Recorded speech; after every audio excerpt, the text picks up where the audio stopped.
You ever hear scratching in the ceiling at 2 a.m. or noises coming from within your walls? Let me just tell you this. It's not the house settling and it's not your pipes.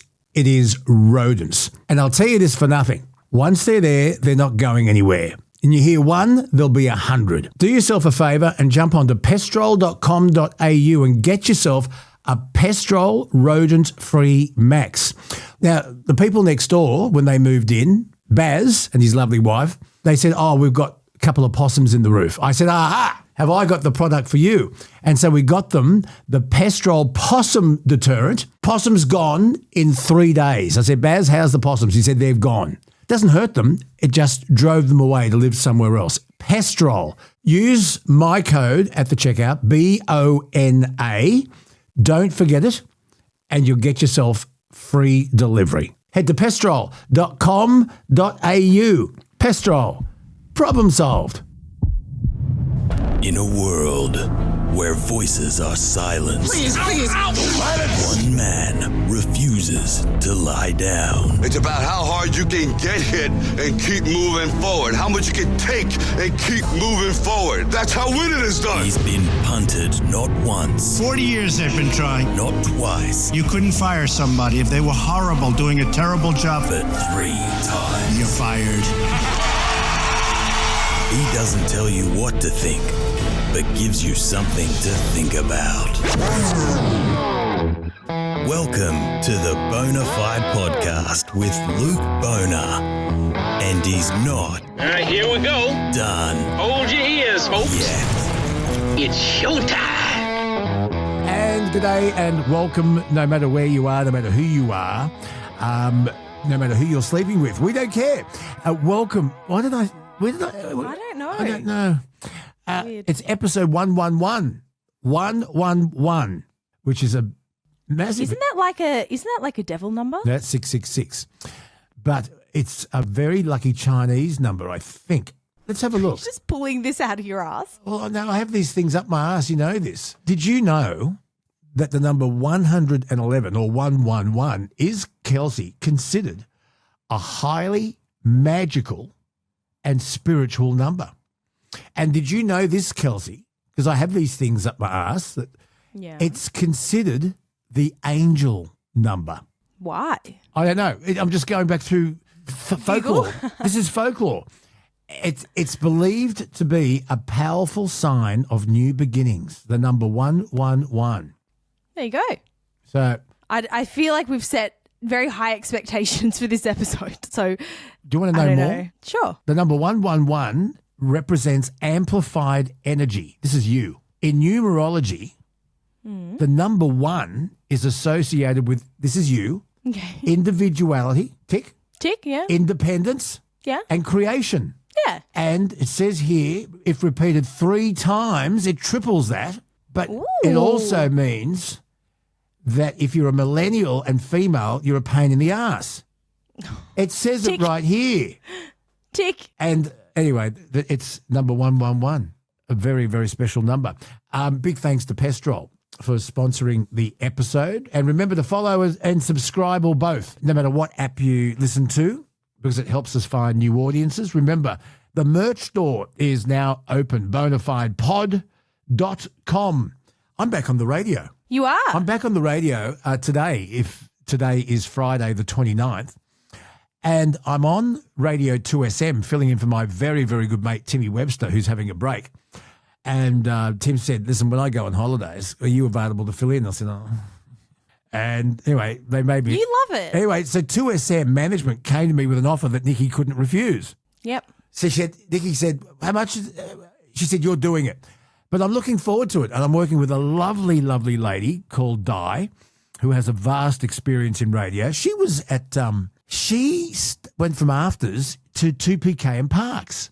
And now she's on the Super 2SM network. She's fantastic. And I'm looking forward to working with her. And there's other great staff that I met when I went in for my Initiation. I was about to say indoctrination.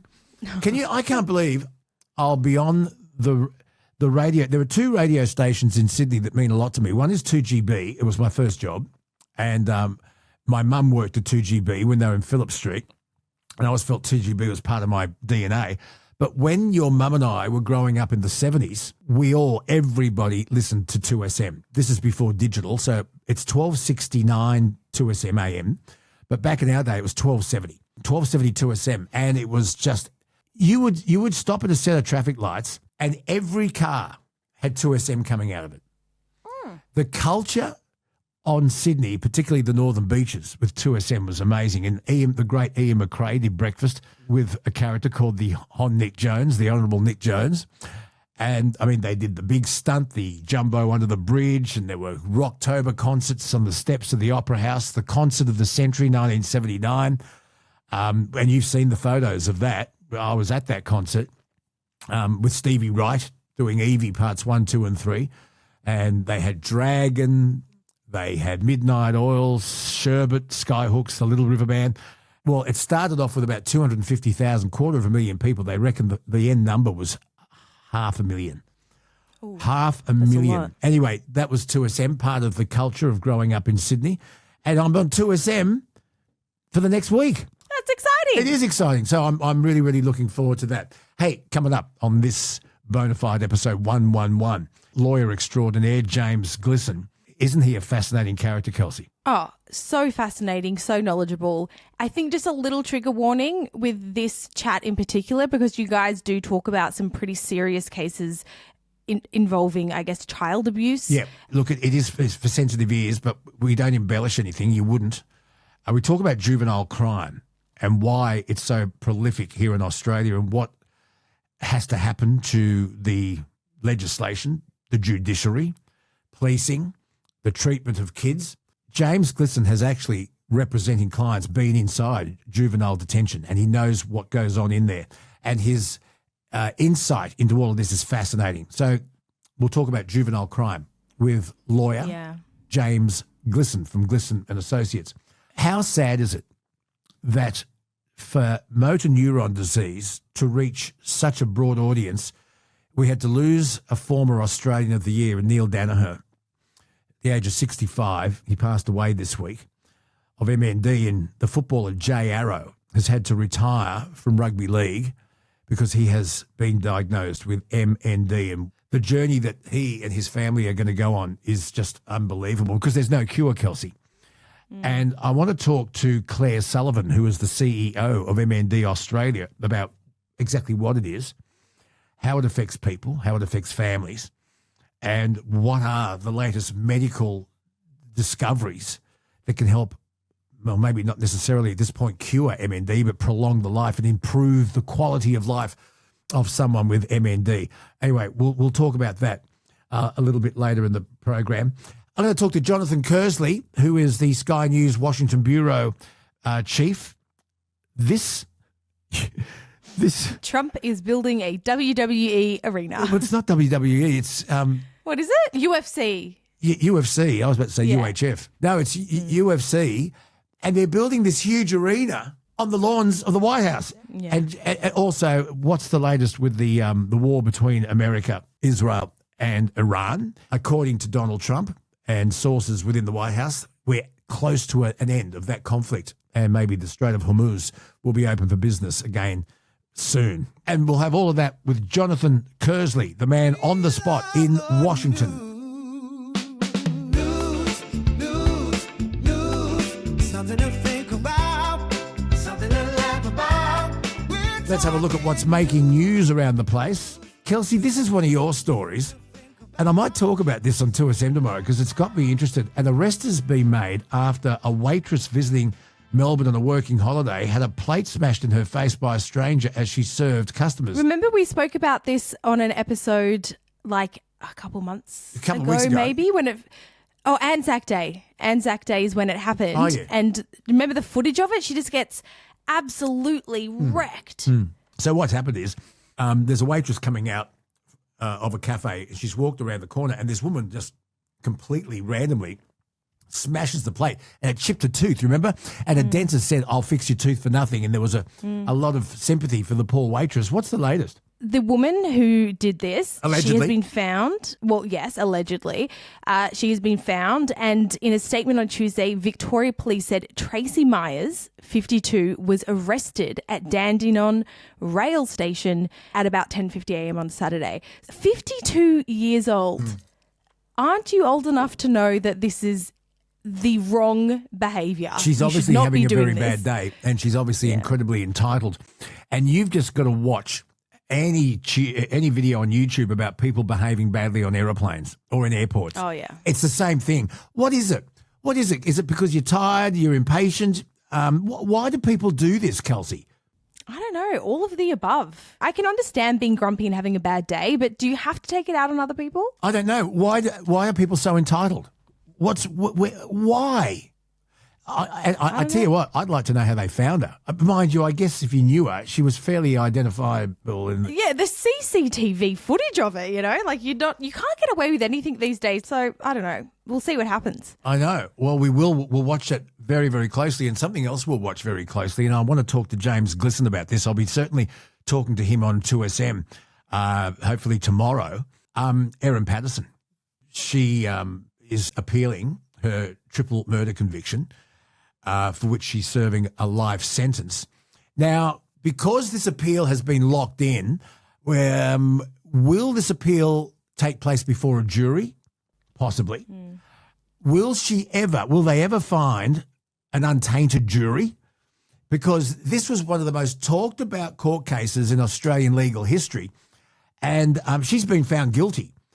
But in order for an appeal, and I'll get James Glisson on the radio, and we can, on our podcast, replay parts of that if you want, Kels. Mm-hmm. In order for an appeal, you have to first, before an appeal is accepted and locked in, you have to prove that you have new evidence. My understanding, and maybe you can ask this to James, appeals don't happen in front of juries. It only happens in front of the magistrate, because appeals can only happen on the basis that there was legal misconduct. So no new evidence is allowed to be submitted. It can only be on the basis that something happened within the legal process that was wrong. That's my understanding of how an appeal works. You're right. My understanding is that, and that you have to prove fault at law, which usually is on the shoulders of the presiding judge or magistrate of the original case. But one of her arguments is that the jury was sequestered in the same motel as the media and the public, and that maybe the jury was tainted because they were sequestered in a hotel with other people. I don't know. There's also talk about the fact that her phone was tracked to where death cap mushrooms were, tracked to a tip. They're saying that information may well be inaccurate. They're also saying that her 5-day cross-examination was unfair and oppressive. Well, I guess any cross-examination by a highly vigorous prosecution is going to be seen as oppressive. Is 5 days unusual for a I don't know. cross-examination? Why don't we ask James? I know. Why don't we ask James Glisson? But what happens after that? Let's just say that this appeal goes through, she wins the appeal. Does that mean there's a whole new trial? I've got an idea, Carls. Let's talk to James Glisson and we'll find out exactly. They're very good questions. But as I say, would you say in your lifetime this was the most talked about, most publicised murder trial in your history? Definitely the one that I can remember most. The other trial that I can remember was Kathleen Folbig. Oh, yeah, who was exonerated. Yes, and I'm going to forget her name. Dingo ate my baby. Yeah, Lindy Chamberlain. Those are the two others that I can... That was well before you were born. I know, but it was still being talked about. I remember it is. Very much in terms of people, like being in like the conscious of the people, I guess. Yeah, no, you're 100%. Lindy Chamberlain. I was at 211 Young, and when the verdict came down, guilty, I remember pulling over the car in the main street, which was Boorowa Street, and it was on the radio. I wasn't on the radio at the time, but I was at the station. And I couldn't leave the car. I had to listen, and 2LF broadcast the whole verdict. It was an unbelievable story. And then she was exonerated. So, if we had the death penalty, Kathleen Folbig and Lindy Chamberlain would be dead. I know. Anyway, we'll have more on that. Did you watch The State of Origin? I watched it in the background as I was watching another show. No. But Nathan was allowed to put it on the big TV because it's State of Origin, Yeah. I'll give him that. But I was watching another show on my phone, but I did tune in to the last 5 minutes of the game because it was very exciting. Well, Queensland looked unbeatable, and then there was 23 minutes to go, and New South Wales scored 3 tries, but they were playing against the depleted Queensland side because Kalen Ponga was sent off. I've watched that replay. We have all watched that replay a million times, and most of the commentators are saying it was not a send-off offence. It was a sin bin, but was not a send-off offence. And if it was a send-off offence, which is the most serious, why isn't he facing a penalty? Why isn't he suspended? I mean, if you've done something so wrong and so dangerous in a football match, so are the rules different for state of origin? Anyway, the Queensland side was depleted. New South Wales came back and won. James Tedesco, Teddy at fullback, completely buggered up a dead set try, terrible pass, but then he scores that amazing try at the end on the line after a Cleary high kick, and New South Wales went on to win. It was unbelievable. 22-20.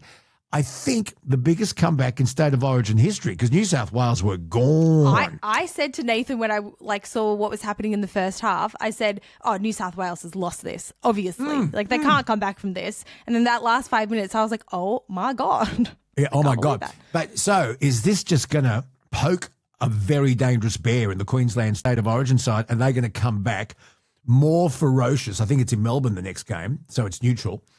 This was a New South Wales home game, and imagine if they won that, and they nearly did. In fact, they probably should have. And I wonder if Laurie Daly's going to make changes to the New South Wales squad, because I'm going to tell you, there's quite a few players in that New South Wales team that weren't up to par. I think they were lucky to get away with it.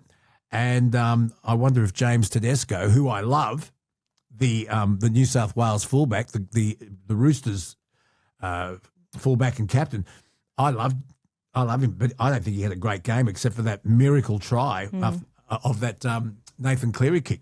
Yeah. But anyway, we'll have a look and see. But I wonder. Send us your thoughts. Was Queensland robbed? Did Kalen Ponga deserve to be sent off?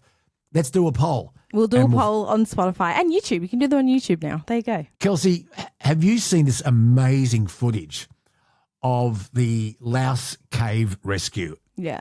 This is amazing. Of course, a few years ago, there were Australians involved in another rescue, but this is a mine. This is a man-made mine, not a natural cave like the other one. And what's happened is it's flooded and the exit, or the entrance, was underwater. And these miners were just thought to be gone and perished.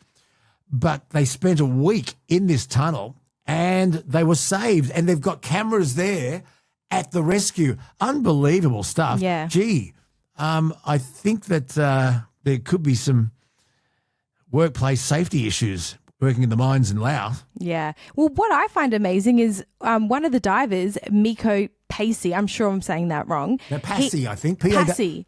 Yeah. He was also one of the rescuers in the 2018 Thai cave incident where there were 12 boys and their soccer coach trapped in the Thai. Yeah. Exactly. So he was one of those rescuers. So this guy needs he needs a Medal of Honor or something because he is doing the God's work, literally. He is unbelievable. He's a hero. He's a hero. They need to make a movie about him. Because he's risky. Surely someone's made a documentary about him. Like, surely. He is a star. Miko Passy, we salute you. Salute you.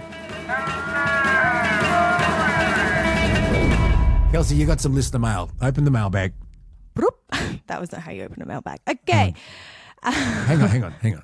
Is that the sound, a mag? I don't know. I've never... A mailbag. Do your sound effect of a mailbag. Well, I don't know what Just it would be. Just do it again. Do it again. Well, I just went, but that's not right. Well, it's a digital, it's a digital virtual, mailbag. digital AI-assisted mailbag. Yes. What's in it? We have some polls to look at, Luke. Now, I kind of forgot about this poll that we put up a while ago. We asked... The Eurovision poll. Yeah, we asked who was better, Delta or Bulgaria. And surprisingly, Luke, it was tied there for a second. Delta won, but she got 53.8% of the vote, and Bulgaria got 46.2% of the vote, which is very interesting. These votes that we did exclusively here on the Bonafide podcast, do we know if these votes came from Australian listeners or overseas listeners? Well, they're just from the listeners who listen to the show. But they're all over the world, Kelsey. I know, but our main audience is in Australia. Okay. I thought we were international. Oh, well, how's this? We are number 8 in news commentary podcasts in Australia. And I think we were like the Philippines India and somewhere else, we were like 100 and something. But I was like, who's listening to us in India and the Philippines? Anyway, just getting back to Delta. So it was very close. Very close. Very, very close. I would have thought Delta would be a runaway winner there. 53.8% Delta, Bulgaria 46.2%. But there was another poll, and we asked the question, will you be watching the enhanced drug-assisted games? Now, this is interesting. Go on. 35.3% of people said yes, and 64.7% of people said no. So the majority of people are not watching the games. Do you believe that? Or are they just saying what they... I think I might believe it. I do, because what people are noticing is that the stars, the people competing, aren't actually that much better than athletes that don't dope. It's getting a lot of attention. I don't know if it's the attention that they want. The dopey games, then. Maybe, but they're not actually performing that much better. They're not. Are they breaking legitimate world records? So only in the final event of the night, after more than 5 hours of competition, the Greek swimmer swam 0.07 quicker than the time set by the Australian Cameron McAvoy in March. So doping doesn't actually make you that much better if you're not super talented, I guess. Well, maybe they're just stupid and not taking the drugs properly. Who knows? You got a voice message from Jono. My question is, where do you stand with AI, Luke? I'm very curious. I see that AI is helping me a lot with me navigating life, and it has its perks, but also I can see its disadvantages too with people. So yeah, I just want to see where your point is, where you really stand with it. I think AI is amazing. And I don't know how much you can trust it at this point, because AI can only draw on the information that it draws from. And if that information is incorrect, AI will be incorrect. However, so long as it's not used for cheating, so long as it's not used for people passing exams or writing essays and AI has written it for them, but mind you, there are ways to beat that. I also have a massive problem with music that is streamed as real music, and it's not clearly identified as AI music. And we've been through that on previous podcasts, and I can give you examples of songs that are earning money for the publisher, for the person who has put the songs out there, and they're not real people. They're good songs. They're good songs, but I just think, I think the analogy I gave you, Kelsey, is that when you buy food, you want to read the ingredients and you want to know what you're eating. I want to know what I'm listening to. And if it's not a real musician or a real person, that is going to affect the way I react to it. And I just think it's got to be transparent. But yeah, I think AI is very, very clever. Can't stop it. Yeah. Yep. Yeah, I agree with that. Now we've got another voicemail from Gary.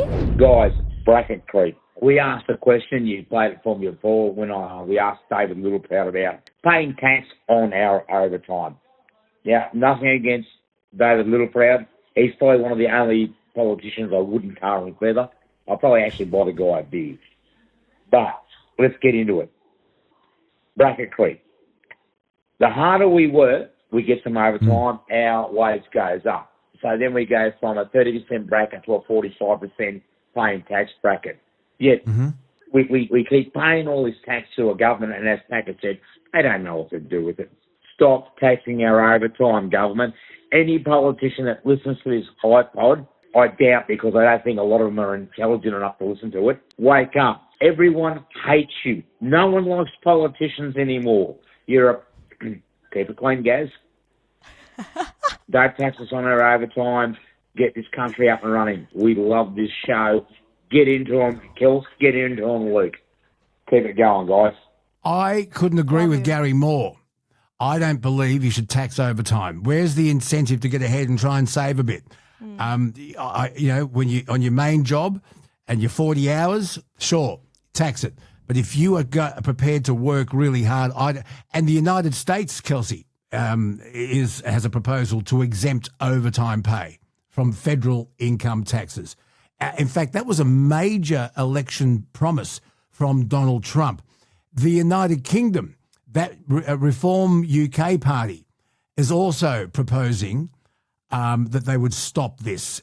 And they're calling it, Nigel Farage is calling it the hard work tax. So there are a number of major countries that are proposing getting rid of taxation on overtime. And I'm with you, Gaz. I'm with you. Yeah, I'm with you too. What about lowering general income tax, the income tax threshold, but putting the GST up by 2%? Oh, not on food. I have pharmaceuticals. no idea. So, you pay a bit more extra on purchases, but you're getting taxed a bit less, and then it's your choice as to whether or not you purchase something. I just think tax the billionaires and then let everybody else just live good lives. I just don't think anybody needs $1 billion. I just don't think anyone needs $1 billion. Kelsey, who does? Do you agree? Who needs $1 billion? Who needs $1 billion? I just don't understand. How much money does a person need? There's a question. Yeah. That actually just reminds me, Luke. So I posted that clip of James Ward saying, let's restore some of these old cars and electrify them, right? You remember when he said that? Yeah. Yeah. So I posted that, and this is what some of the people had to say. John said, pickle my grandma, not the Kingswood. Yeah, that was Ross Higgins, who played Ted Bullpit in Kingswood Country. Yeah, pickle me grandmother. You're not taking the Kingswood. I've just missed the Sheen, the Venetians. Rob said... Hang on, I got more. Pickle me grandma. You're not taking the Kingswood. I've just put a new tennis ball on the tow bar. Love it. Rob asked, James smoking the wacky tobacco? Kathy said, no way, not the Holden. And Greg said, I own 2 classic cars, both V8s. I restored both, 38 and 31 year ownership. Both have radios that I don't listen to. I listen to the engine. Yes. See, there are some real people with real heart and soul out there in bona fide land. Well done. I want to see photos of your classic car and a little description. And is it for sale? You can't buy it. Mum would kill you. Anyway, coming up on 111 bona fide, we'll go direct to Washington, D.C. and Sky News Bureau Chief in Washington, Jonathan Kearsley. Stories and laughter that brighten my day. Got the bluesy rhythm, but it's swinging my way. Oh, I got the Luke on a blues, but they're the kind that... Well, there's always something going on in the United States that astounds me, and this one just about takes the cake. We'll get to really important issues like, is there a peace deal just around the corner between the United States, Israel and Iran?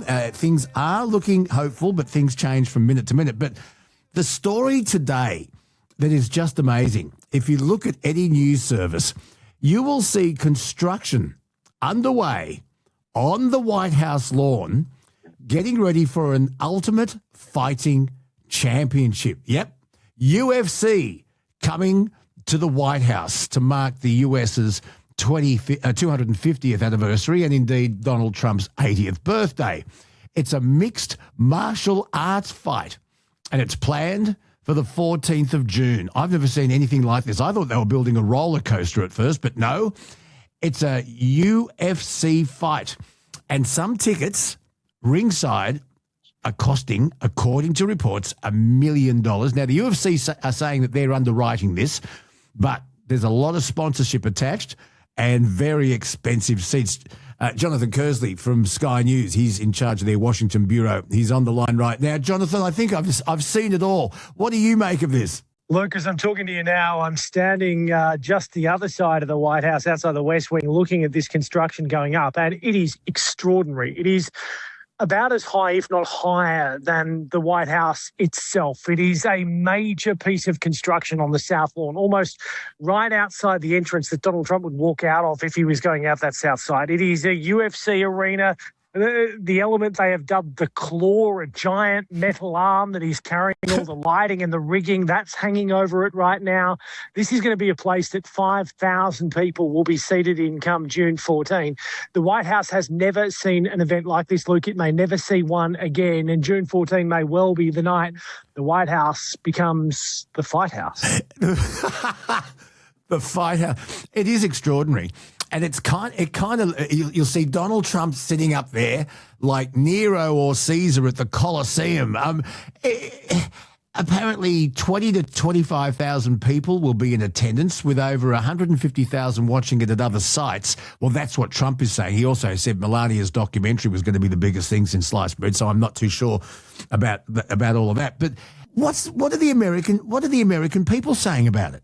I think it's really interesting. I mean, this event has been talked about for a long time. It was first sort of raised last year, and we're seeing the idea of this construction going up now. The plans have been released to the public.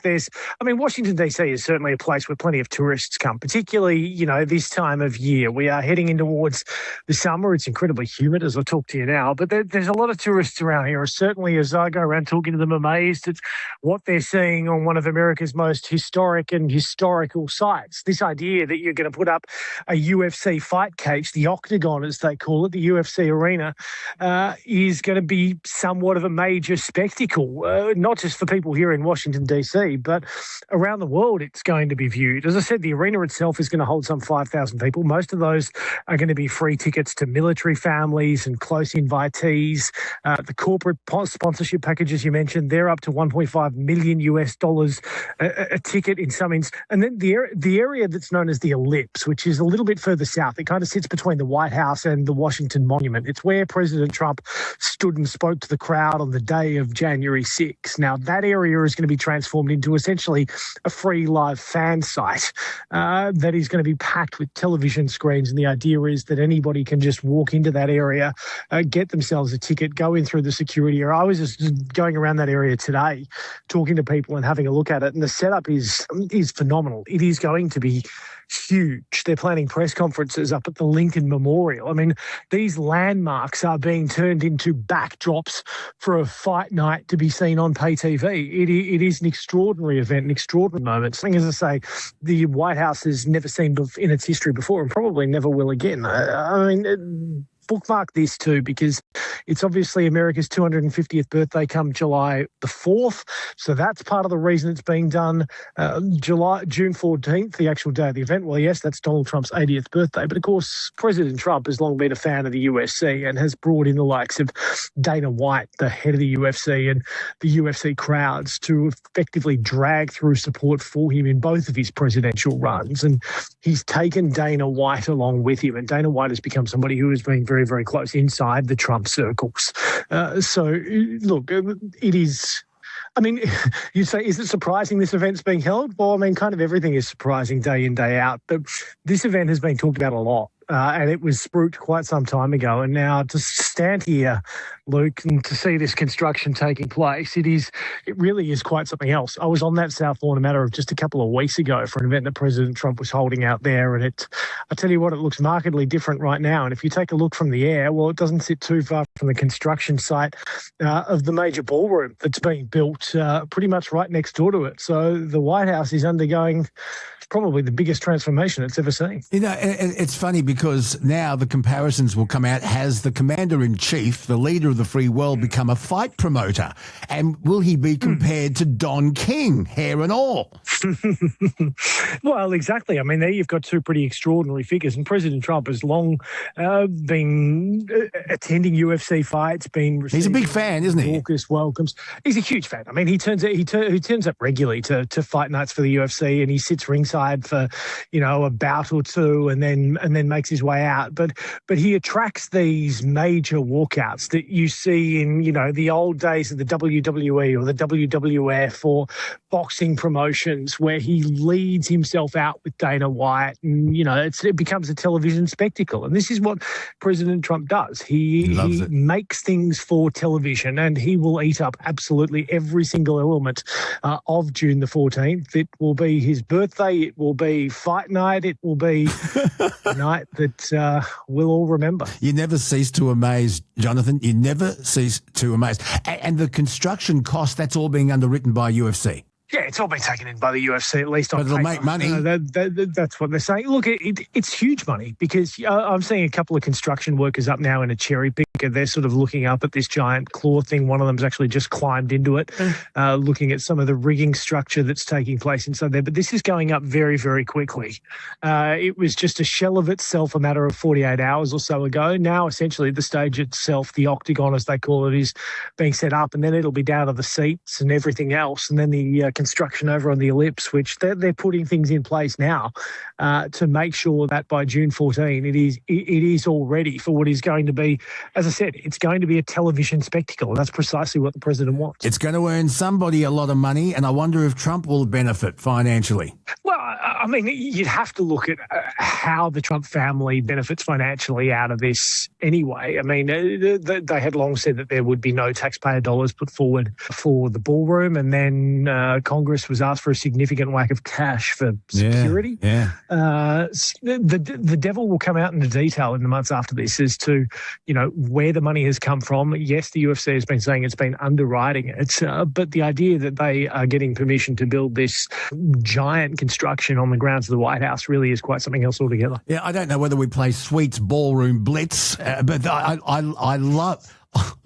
the White House, now the Fight House. Now I've heard absolutely everything. Now, tell me, on a more serious thing, Donald Trump said that Iran is very much intent. They want very much to make a deal. So far, we're not satisfied with it, but now we will be either on course, or if not, if we don't come to an agreement, we'll just have to finish the job. What's the story? Well, we essentially sit in the same spot we've sat for quite some time, and that is you keep hearing Trump administration officials say, the next days and hours ahead are crucial. It was only 72 hours or so ago President Trump was saying that they expected a deal to be announced soon. And now we sit a few days on, and President Trump, in front of the eyes of the world and in front of his own cabinet, has said, look, we have a deal before us. We're not satisfied with it. They're giving us some things we want, but they're not giving us everything. And if we don't get the deal we want, well, then we'll just have to militarily go back and finish the job. And this is the same line he's been talking about for weeks now. So the language is shifting somewhat. I mean, every one of the officials behind these negotiations, whether it's Marco Rubio, J.D. Vance, Steve Witkoff, Jared Kushner, President Trump, are all hopeful that a deal can be done. I mean, Marco Rubio was saying today, the Secretary of State saying today, that the United States always wants to take the diplomatic path and is really trying to give diplomacy every single chance it can have. But yesterday, there were reports Iran was seeking some $24 billion as part of this deal. Now, President Trump is saying no sanctions relief. There'll be nothing financially going towards them unless the United States starts to see what he was calling good behavior. But at the crux of this is still the nuclear issue. It is still the enriched uranium. It is what the United States has been saying is a red line. They want the uranium handed over. They want to be able to talk about this issue now.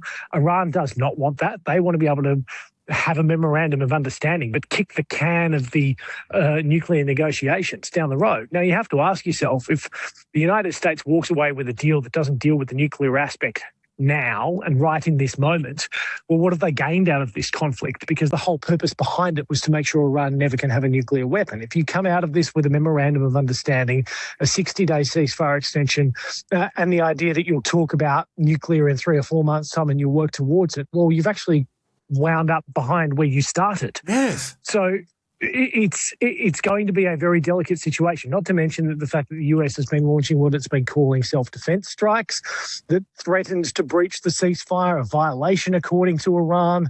But at the same time, the actual crux of this issue has really not moved one iota. Both sides keep talking about progress, and there's progress on elements, but the essential sticking points are still the same essential sticking points, and they have been for quite some time. So for all the talk of, yes, the next hours and days are crucial, the next hours and days have been crucial for weeks now. And of course, this conflict has run a lot less than something like the Vietnam War or World War I or World War II or the Korean War or anything like that, or the wars in Afghanistan. Essentially, still, President Trump had gone into this saying, look, this is going to be a 4 to 6 week issue. We're going to go in, we're going to go out. And here we sit a few months later on, and there's still concern over the Strait of Hormuz. Can that be opened with Iran not being able to charge tolls or security fees or environmental fees, as they're referring to it? Can you get to a situation where global oil supply can resume to what it was and prices can start to come down again as quickly as what politicians, particularly here in the United States, are talking about? So, yeah, look, obviously, the days and hours ahead, they are going to be crucial. But as we stand right now and look at the crux of the situation and where the deal is at, you'd have to question whether it's any really further on than what it was a couple of weeks ago. Yeah, well, we here in Australia and everybody else in the world is looking forward to the Strait of Hormuz being open to shipping again, and life can get back to relative normality. Look, Jonathan, thank you so much. Always something going. Have you booked your seat to the fight night? What are they worth? I read $1 million for ringside.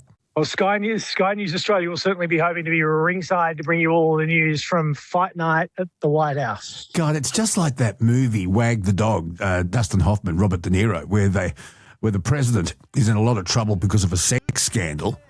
And so what do? They manufacture a war. Nothing like a distraction. Nothing like a distraction when you're under pressure. This is fascinating. The new Don King, the new fight promoter, Donald Trump, the White House, now the Fight House. Jonathan Kearsley, thank you so much. Sky News, Washington Bureau Chief. Always fascinating, buddy. Always good to talk to you, Luke.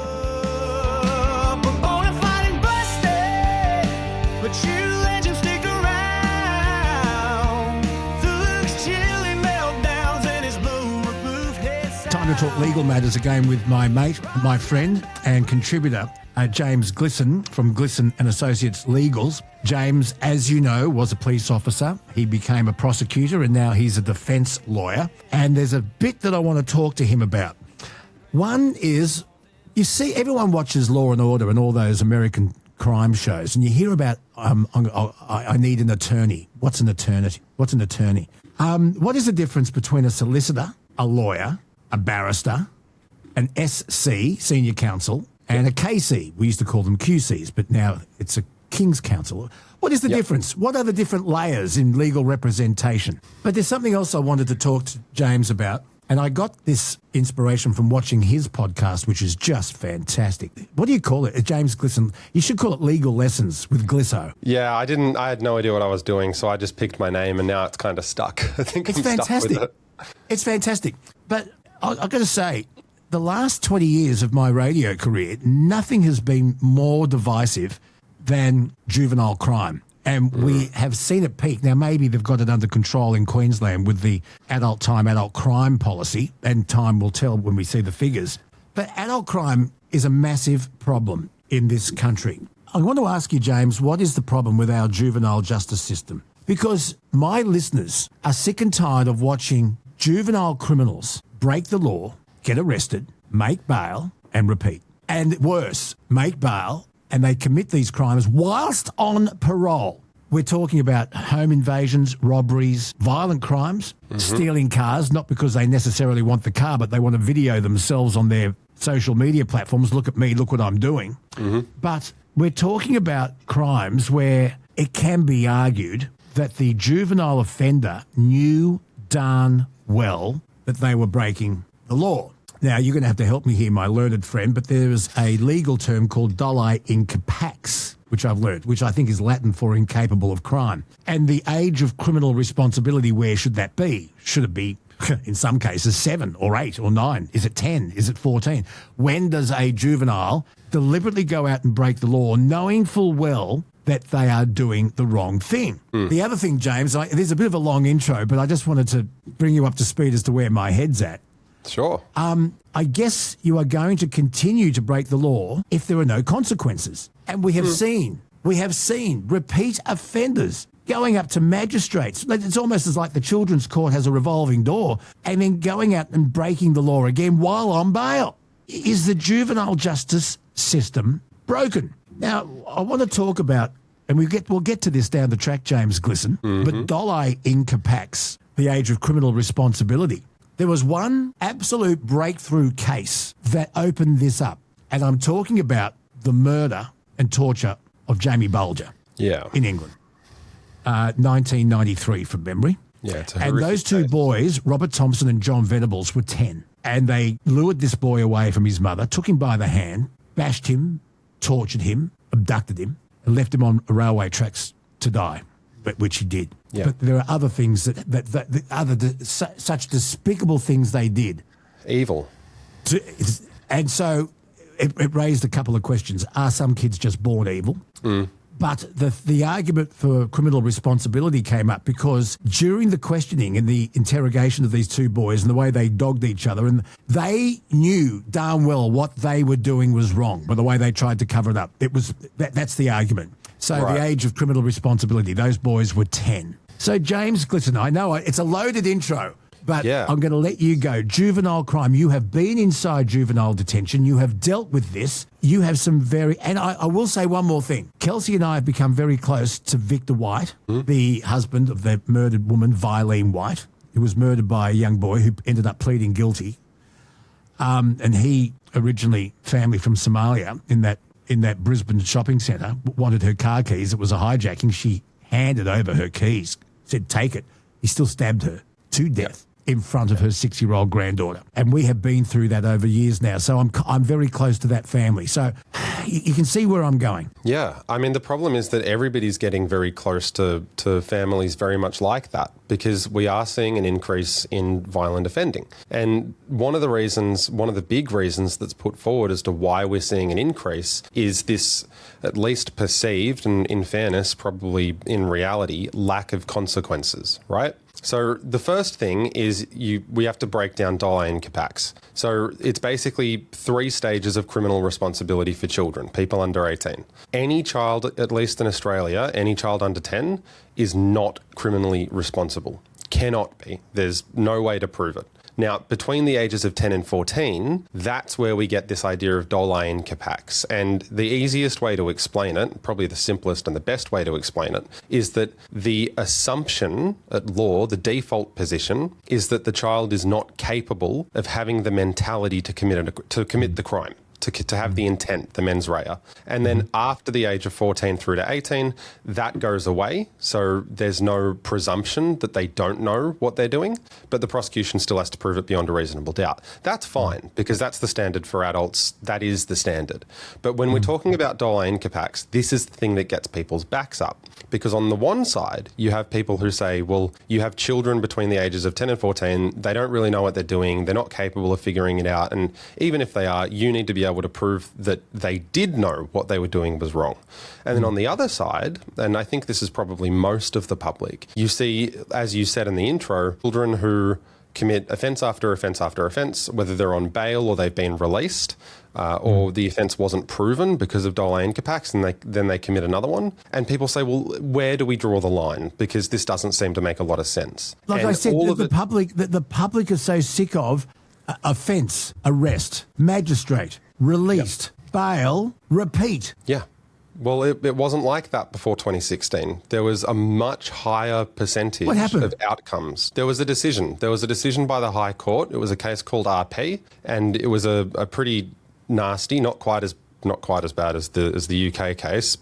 There was a case where there was, and I'm going to try and get the ages right, but bear with me, a child who was, I think, 11 or 12. He was the older brother, and he was sexually assaulting his 6-year-old brother. And there was evidence. How old was he? He was 11 and 6, right? 11-year-old sexually assaulting his 6-year-old brother. Now, I may be out by a year or two, but that's not the point. The point is he was in this doli and incapax range, right? And what the prosecution pointed to is they said, well, the 6-year-old was crying, the 6-year-old was saying stop, and I'm sorry for getting so graphic here, but it's important, we need to have an honest conversation about it. And he hid the evidence of what he was doing, and he stopped when adults would come home. So initially he was convicted, and he was found guilty of the sexual assaults because they were horrific crimes. It went all the way up to the High Court on appeal. And the High Court didn't change the reasoning, but they made the test much harder for the prosecution.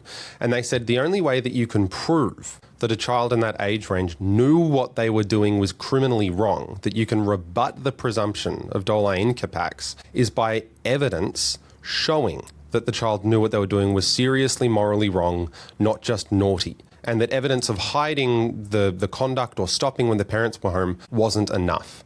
So now the problem is, and what we saw, is that instead of having, let's say, 75% convictions, they dropped to the high single digits, about 8 or 9% across all the states. But the really troubling aspect is that the number of charges that were withdrawn, so they never got to court, and they never got to a hearing, to being able to hear the evidence and what happened, jacked up to the high 70s, mid 80s. And that's what we're seeing at the moment, because the evidence that the prosecution has to point to, they can't usually get, because it has to be reports from teachers or psychologists who look after the child. It's next to impossible. So what I said in my intro is partly correct then, that the public's getting sick and tired of this, and the common the common thought is, well, of course they're going to repeat if there are no consequences. You look at the way you discipline your own children. If you say you do that one more time and you're grounded, if you don't ground them or follow through, you're lost. Now, am I oversimplifying this? No, I think that's the correct amount of simplification. So, because the doli, I'm a very simple man, James. Well, we should talk about these things simply. We shouldn't overcomplicate them. So, the doli incapax is one thing, but then you've got the purpose of the children's court. And realistically, what the children's court is meant to do, its role when it comes to the criminal side, is to focus on rehabilitation. That's the focus, not to focus on punishment. Whether or not that's right or wrong is a different conversation. But now we've ended up in this very difficult position where when charges are being dropped or when we're not getting any conviction, we're not getting any outcome, the court can't step in and do anything anyway because there's nothing to work with. And the really horrifying thing for me, because I ran these prosecutions when I was in the police, the really horrifying thing for me is that often the victims in this matter are children. And the problem is that's their first experience with the criminal justice system, the criminal legal system, and it just goes away like nothing ever happened. And that's their experience. And to get to the children's court, we're not talking about shoplifting. We're talking about really horrible crimes, really serious crimes. So I guess you could say, some kids have had no choice. They come from shit backgrounds, a split relationship. Or maybe their parents are drug addicts and alcoholics, or mum or dads, and they're in foster care, and the foster care is only doing it for the money. I hear these stories. Sure. I don't mean to generalise, but I guess you could say I feel sorry for these kids. They've had no leadership, they've had no role models, and they've run with the wrong crowd. The other thing I hear, James Glisson, is that incarceration for a lot of these kids is a better life than being at home. Yeah. That's certainly been my experience, and it's interesting. I did that video on the children's court and on that aspect in particular, juvenile justice in the system, and I had so many people who've been working in it for 10, 20 years write to me and say, yeah, it makes no sense and we can't do anything about it because they get here and it turns into a camp. And often the children who are committing these offences refer to it as camp. They don't refer to it as juvenile justice or prison or anything like that, and they get disappointed when they don't go. Is juvenile detention a punishment? I'll go off on another rant. I've always thought, James, that incarceration has three main purposes, and you jump on me if I'm wrong. Sure. One, a deterrent for committing a crime in the first place. Yes. Two, a punishment, your liberty's taken away. Yep. Three, rehabilitation. Yes. Your thoughts and my thoughts. I think that's a pretty fair summary. But the problem is that we've removed two of those purposes when it comes to the children's court. And the other issue that we're really facing, well, we've kept the rehabilitation, but we've certainly removed any meaningful form of punishment or being able to reflect on it. And more to the point, one of the big factors when you're talking about whether or not an adult goes to jail full time as opposed to in the community where they're released on an ICO and they're on parole is where the public and their safety is at risk. That's the determining factor, right? That's the big factor. You need to get over that. So there are two major issues when we're talking about this when it comes to kids. The first is, in many ways, we are kind of failing these children because we're not then able to impose any form of structure. We're not able to impose any form of responsibility or to try and get them on the right path, especially if they never go to juvie, if there's never any outcome. The second is that when this happens, criminal organisations, as anybody who's been around the criminal system long enough knows, they're pretty sophisticated. They're clued in and they're not dumb. So what they recognise, and these car thefts are a great example of it, they recognise that kids between the ages of 10 and 14 are not going to jail. They're going to get bail 90% of the time. So what do? They recruit them and they give them a huge amount of money for every car that's stolen. And we've just set this up perfectly all through the idea of, focusing more on mercy and compassion instead of actually meaningful consequences. And they don't need to be punitive. They can be helpful and supportive. Yeah. The thing is, for some people and adults as well, incarceration is better than their life on the outside. And the staggering statistics. In Australia, 43% of people released from prison return to corrective services within 2 years. Yeah. Do you want to know what it is for children? Because I looked this up when I'm making another video, a big deep dive on it. Do you know what it is for kids? What? 90 to 100%, depending on the year, within 1 year of being released. That's the rate of recidivism. So it's clearly not working. Shit. It's just clearly not working. Wow. And that's on, like, it just doesn't, it makes no sense to me. It really doesn't. And I understand that people have their heart in the right place, but we need to talk about it honestly and without thinking the other side is evil. And there's one thing that's really important to me, having worked in general duties as a police officer.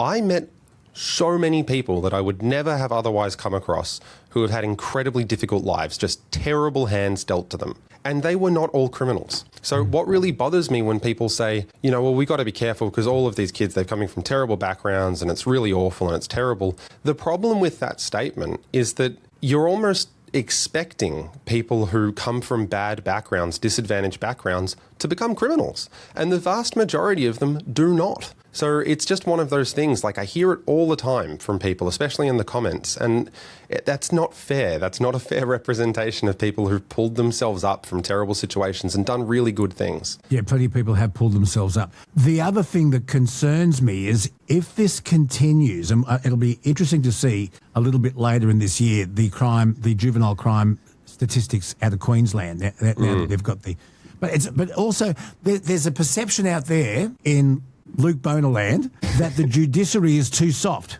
and that if there should be, after your third offence, your second offence, third offence, there should be mandatory sentencing. People are sick of it. And one more thing, James, is that the more people see criminal juveniles reoffend, I'm worried that we're going to start to see vigilante behaviour and people taking the law into their own hands whilst defending their homes. Yeah, and, you know, you combine that with the fact that there's no real understanding of our self-defence laws here in the first place. And a lot of these offences, when they get to the kids' court, like we said, they're serious offences. They're things like carjackings or home invasions. So people have their families there and they're very protective of that space. Of course they are.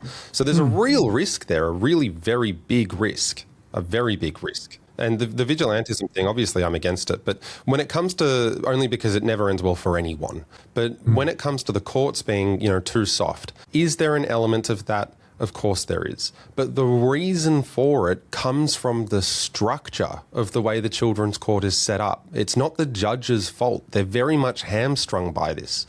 So their options are extremely limited. Their options are predominantly focused on rehabilitation and compassion. So it doesn't give them much by way of discretion to focus on other things. And the real problem is often they don't even get there to show that discretion because more often than not, when you're talking about 10 and 14, the charges are dismissed or withdrawn because they can't get over doli incapax. Even if there's video footage of the offence happening at the time, it doesn't matter. If you can't get over that rebuttable presumption, you're done as the prosecution. So as a police officer, or maybe in your legal representative hat on, you've been into a juvenile detention centre. Tell us about it. Describe it. So not as a lawyer. I know this sounds like a bit of a cop-out. I try very hard to not get involved in juvenile justice because I'd rather focus on having it reformed than still be a part of it. I think it becomes very difficult. I'll do it every now and then, but not often. But when I was a police officer, and many police officers can attest to this, often what you do when you have a young person and they're either refused bail or it happens at night and they have to go somewhere, they can't stay at a police station. That's not a great idea because they're around adult offenders and there's a duty of care there. You take them. So you take them to the juvenile justice centres.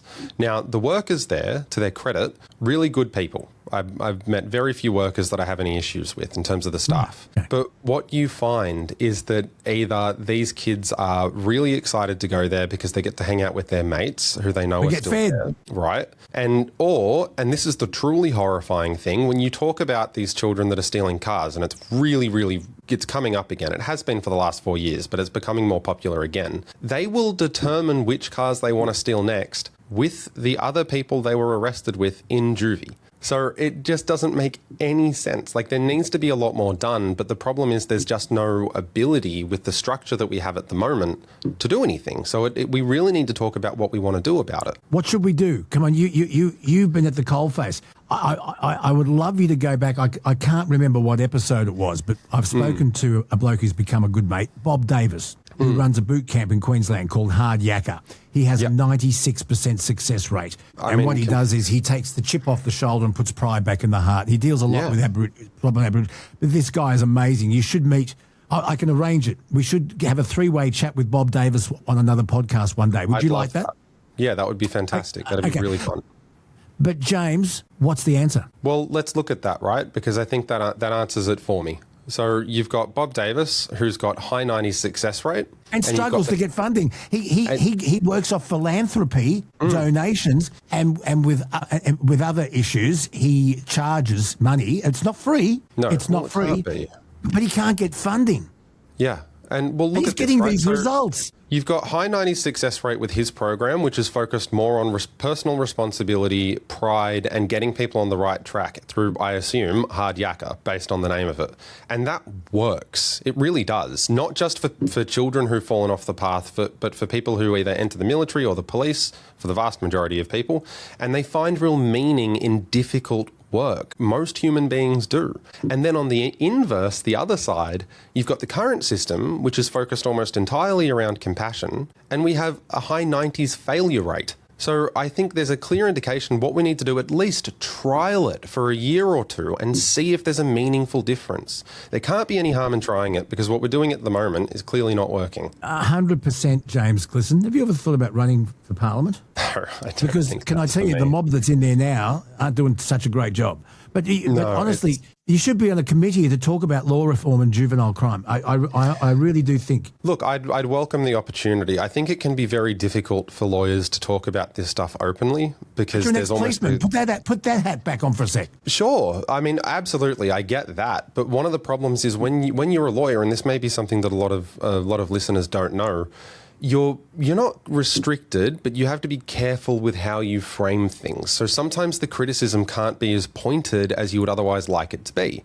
Because once you have a practicing certificate, there are all these additional conditions that come up that sort of follow you around no matter where you are. And you can be critical, you can be supportive, you can have different views, but you have to be very careful not to be too strong in them, else you might end up not being able to be a lawyer.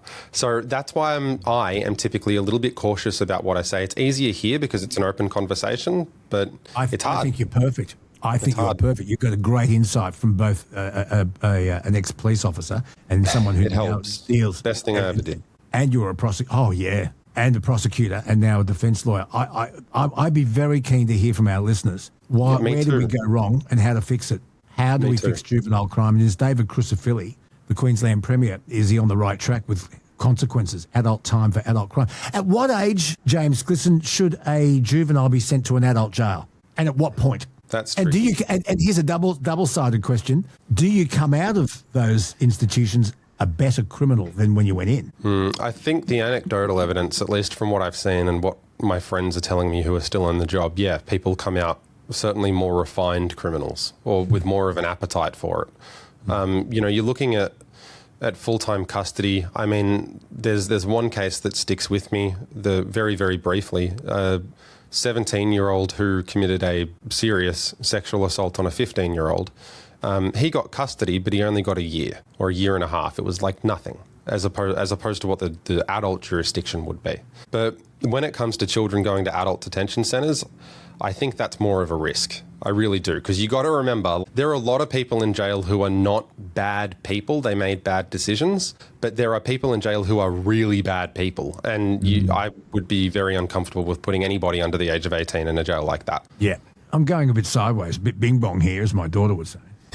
And I don't know whether you can name names, but have you ever looked at somebody in the eye and seen pure evil? Oh, yeah. I interviewed and met Fred Manny many years ago. Talk about frightening. But sorry, you go. No, definitely. There's one that immediately jumps out who is an adult. And interestingly, there was one who immediately jumps out as a 15-year-old. I think, honestly, the 15-year-old's probably worse. Tell me about the 15-year-old. What did the 15-year-old, male or female? Male. Tell us about that. Pure evil at 15. Really difficult because everything, and this is one of the problems with the children's court, it's all secret. It's all behind closed doors, non-publication orders, can't talk about any of it. But the level of offending that we're talking about, I mean, we're talking genuine terrorist plans, not just ideology, but plans. as in how to build certain things. We're talking about multiple, I think at least 6 attempts on people's lives, usually carers. We're talking about the gutting of family pets and a number of bushfires that are attributable to that person with the purpose of killing people. So there is a real issue with people like that. But because of his age at the time, very little that could be done about it. I've had child psychologists tell me that severe, or any cruelty for that matter, but cruelty to animals is an early sign. Massive warning sign. Of psychopathic behaviour. Massive warning sign. For multiple reasons. It doesn't take much imagination to figure out what those reasons are, but animals let you know when they're in pain. Do you think, I'll go back to the Jamie Bulger murder. God, that upsets me. It's just shocking. And what Robert Thompson and John Venables did to that boy, and there's a warning here. I'm only saying this to give you an idea of how evil these kids are. They inserted batteries in his anus. They sexually tortured him as well as threw rocks at his head and put him on a railway track. And I apologise if I've upset people, but I just wanted to give you an idea of how... Do you think some kids are born evil? And therefore some people are born evil? I don't know. That it's so far outside of my wheelhouse. But what I would say to it is it almost doesn't matter, because when you get to a point like that, and if you're looking at... I mean, I would hope that if that... I mean, I hope it never happens, but if anything like that were to happen here, I would hope they were not released on bail and there was no issue in relation to where they should go. But the problem is there are still offences that I was directly involved in as a prosecutor where they would lure the groups of 14-year-olds, for example, would lure children as young as 10 or 12 into outdoor settings and brutally beat them to a point at which they were hospitalised for days. And the risk is always present when you get to a point where you're dealing with extreme levels of violence and sadism. The problem is that the risk to the community is not being protected if we're not able to deal with it in any way other than the most compassionate route. Because sometimes compassion isn't an answer. Sometimes compassion is just evidence of absence from a system. Yeah. One of the most horrific crimes that still haunts me, seriously haunts me, is the murder of Anita Cobby. Yeah, I'm not surprised. 1986. And you look at those animals, one of them's dead now. You look at what they did. Yeah. And I'm not an expert, but above my wheelhouse too. I would have thought incapable of rehabilitation to be able to do that to another human. How do you come back from something like that? How can you? I mean, it's without being rude and without drawing a terrible comparison, you know, when you have a family pet, let's say it's a dog, easiest example, and they're great, but they're not great around kids. Then you have your own kid and they show genuine signs of aggression. You know what the risk and the danger is, and it will always be in the back of your mind as to whether or not something could happen. And the consequence, usually for most families, is too much to risk. So when you're talking about that level of offending, that level of animalistic behaviour, which is what it was, make no mistake about it, how can we possibly, as a society or as a legal system, think, well, yeah, there will always be a bit of a risk, but it's manageable? I mean, that level of just incredible evil, it's not. In my view, at least, it's just not manageable. Do you believe in capital punishment? I know we're going sideways here, but I'm having a chat with a mate, more than James Glisson, the lawyer. These are the sort of things we'd probably talk about over a beer. Definitely. But do you believe in capital punishment? I think it depends on the purpose. I mean, it lowers recidivism to 0, obviously. But I think it really... What if you get it wrong? Well, that's the big thing, right? It's a huge decision. Lindy Chamberlain would be dead. She would, and that's a great example to draw the comparison from. A great example. So I guess the level of proof would have to be so unbelievably high, but I guess the real thing is it's not a matter of whether or not I agree with it or you agree with it, or realistically, even if experts agree with it. At the end of the day, what our legal system is meant to be, above everything else, is representative of what we as a community, we as a society determine to be the rules and the consequences for breaching them, so that we keep everyone honest and we can go about our day at least with a pretty good chance that terrible things aren't going to happen to us or the ones that we love. So I don't rule it out because I don't view my role as being instructive. It's what I do with all of my videos. I'm never there to change people's mind. I'm just there to give information. And if people wanted it, and there were enough people who wanted it, I would be okay with that because that is what they want. If they don't, equally I'm okay. I was just thinking that Kathleen Folbig The whole country wanted her dead because she was pardoned. She served 20 years for what ended up being the wrongful conviction relating to the deaths of her 4 children. But at the time when she was convicted, the whole country wanted her dead. Bring back capital punishment. Yep. She's innocent. Yep. She'd be dead. It's the whole mob justice thing, right? Mob justice doesn't actually mean it's just. And, you look at those examples specifically, and, add Linda Chamberlain into that. I can't even imagine what they went through. Like, being a parent myself and losing a child would be unimaginably painful. But then to have on top of that, the fact that everybody thinks or is convinced that you did it, and then to have that proven at court, I don't know how a human being recovers from that kind of treatment. They have all of my respect, genuinely, because they're so much stronger than I could ever be. Yeah, I'm kind of split in this. I think that if you have capital punishment for murder without a confession, someone pleading their innocence, imagine putting an innocent person to death and having that on your hands for the rest of your life. If through DNA and other scientific breakthroughs, years later you find out an innocent person has had their life taken. Yep. It takes away the rehabilitation part of punishment. It just removes it from the equation. There's no rehabilitation. But the other thing is, and this is an interesting thing, and you might want to talk about this on a podcast of your own because you're so good at it. Your podcast is fascinating. You're very, very, very good at it. Thank you. I appreciate Jesus, I learned a lot from it. But in the few states in America where they still have the death penalty, more and more juries are finding the defendant not guilty because the jury doesn't want blood in their hands. Yeah, I mean, that's fascinating, isn't it? That's really interesting. I didn't even think about that. So I guess there's that real question as to whether or not that starts to interfere with the legal process. Because here, the jury's got nothing to do with punishment. Only the finding of guilt, right? Punishment's up to the courts and the parties, and they argue it out. But that's really fascinating because I guess there would be a flow-on effect of people thinking, well, I don't have any doubts. I don't have any reasonable doubts that this person did it, but do I want them to die? And that's another question that we don't want them dealing with. So maybe it is best to keep it separate. Yeah, and then you'll get folks, and they'll write in and they'll leave messages. But look at the enormous cost in keeping somebody in jail.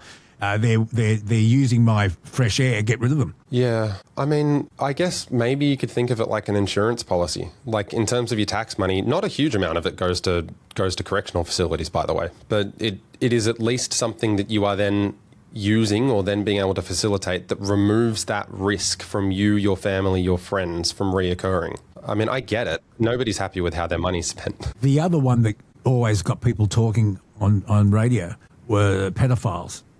And I've spoken to many psychologists about this as well, and every single one of them says a pedophile cannot be rehabilitated because they're hardwired that way. They actually don't think they're doing anything wrong because of the fucked up wiring in their brain. They're attracted to young children, but they cannot be rehabilitated. So that's another hot topic too. Yeah, I mean, maybe for another podcast, James.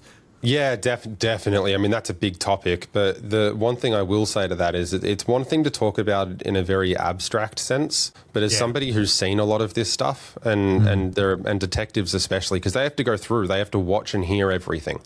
It really just strips something away from your soul when you see it. And it's a lot more common than people would like to think it is. So, protect your kids for God's sake, everything you can do. Another topic for another podcast. So I'm sorry I'm taking up so much of your time. You have all the time you need. But how do detectives and police officers get through and cope with seeing the things that they see and have to deal with on a day-to-day basis? You don't. You don't cope with it and you don't get through it. So the way that I explain it to people who've never been in it is that it's a corrosive job. And some people will be able to last maybe 6 weeks because they may have seen some of the absolute worst stuff right at the beginning. Some people may be able to last a lot longer, but there's no shame in calling it when you're done you need to, because it won't stop taking. So at a certain point, you have to realize, all right, this is now starting to have a real effect on me. I need to think about maybe making a shift or moving into something outside of investigations and first response. And, if there are any police listening to this, there is absolutely no shame in that. And you have to live, and your loved ones and your family have to live with you once you eventually leave. So you need to be able to figure out where that point is, and you need an exit plan. Not because it's a terrible job, it's a great job, I loved it, but you need an exit plan because you don't want to be thinking about that at the same time you're already struggling with these things. I guess it's someone like maybe a member of the ADF that's returned from a battlefield and going through PTSD. And I've got a lot of friends who were policemen and who saw terrible things, everything from pedophiles, child abuse, to being first responders in a fatal car accident, all of that. Yeah, they're not fun. And or having to knock on someone's door and tell a parent that their child has just died in a car accident. Yeah. And they said, and so we're talking about my peers, my generation, and they all have said to me what bonded them together was alcohol. Yeah, absolutely. It's a real risk, a really big risk. Let's send out a message to all first responders. We are thinking of you today, and if you do need help, please, 13 11 14. It's Lifeline. It's there 24/7, and it's free. Reach out and get help. I don't know how you do the job you do, but thank you for keeping us safe, each and every single one of you. James Glisson, Glisson and Associates, we've got more to talk about. I did want to ask you this. Have you got time? Of course. Because if you watch American cop shows, you hear about attorneys. And somebody said to me the other day, what's an attorney? And I said, I think it's an American word for a lawyer. And I said, well, don't listen to me. Let's get the bloody expert. So James, take us through the levels of representation. So I want to go through what is a lawyer, what is a solicitor, what is a barrister, what is SC, what is a senior counsel, what is a KC, a King's Counsel, what are the levels? Take us through them and explain how they work, please. So easy crash course on it, right? And you're more than welcome to all of my time. I love helping people understand the system they live in, so abuse it as much as you want. But when it comes to... I love being educated. When it comes to the category of lawyers, attorney's the easiest one to get to deal with first. Doesn't apply. So it's just an Americanism. It's a term for a lawyer, right? See? Easy. So here, lawyer is a catch-all term that covers solicitors, it covers counsel, barristers, senior counsel, in-house counsel, which I'll explain as well. It's just anyone with a practicing certificate who is practicing law is a lawyer. But realistically, it's broken into two tracks. The first are solicitors. So solicitors deal with usually everything. There will always be a solicitor you can find who will deal with the area of law that you're interested in, whether or not that's entertainment, intellectual property, crime, contracts, commercial, whatever. There's always conveyancing, and that's a whole other topic of conversation. You can have conveyancers, and they're specially trained to deal with that type of thing. But one of the things that we often find is that we have people come to us after it's gone wrong because there are all sorts of legal aspects when it comes to property law that may not be obvious to somebody who hasn't done the training. Not a dig at conveyancers at all. I think they can save a lot of time and money. So generally speaking, solicitors deal with things before they get to court, or they try and keep them out of court. And trying to stay out of court is usually a really good option. You have solicitors who are known as solicitor advocates, and that's kind of the lane that I fall into because I love appearing in court. So I'll do everything pre-court and I'll try and run as much as I can. There are times when you want counsel, and when we say counsel, that's when you're talking about barristers. So barristers are specialist advocates. They have a slightly different ethical framework, which is why often you have to have a solicitor, or it's advised to have a solicitor. Are they the ones that wear wigs? They are the ones that wear wigs. Yep. And you'll find that they're broken into basically three camps. You have what are affectionately known as baby barristers, so people who are very early on in that job, in that role, and they're usually very experienced solicitors that have gone across. Then if you have, let's say, 3 to even up to 15 years, you have junior counsel, and they're the first port of call.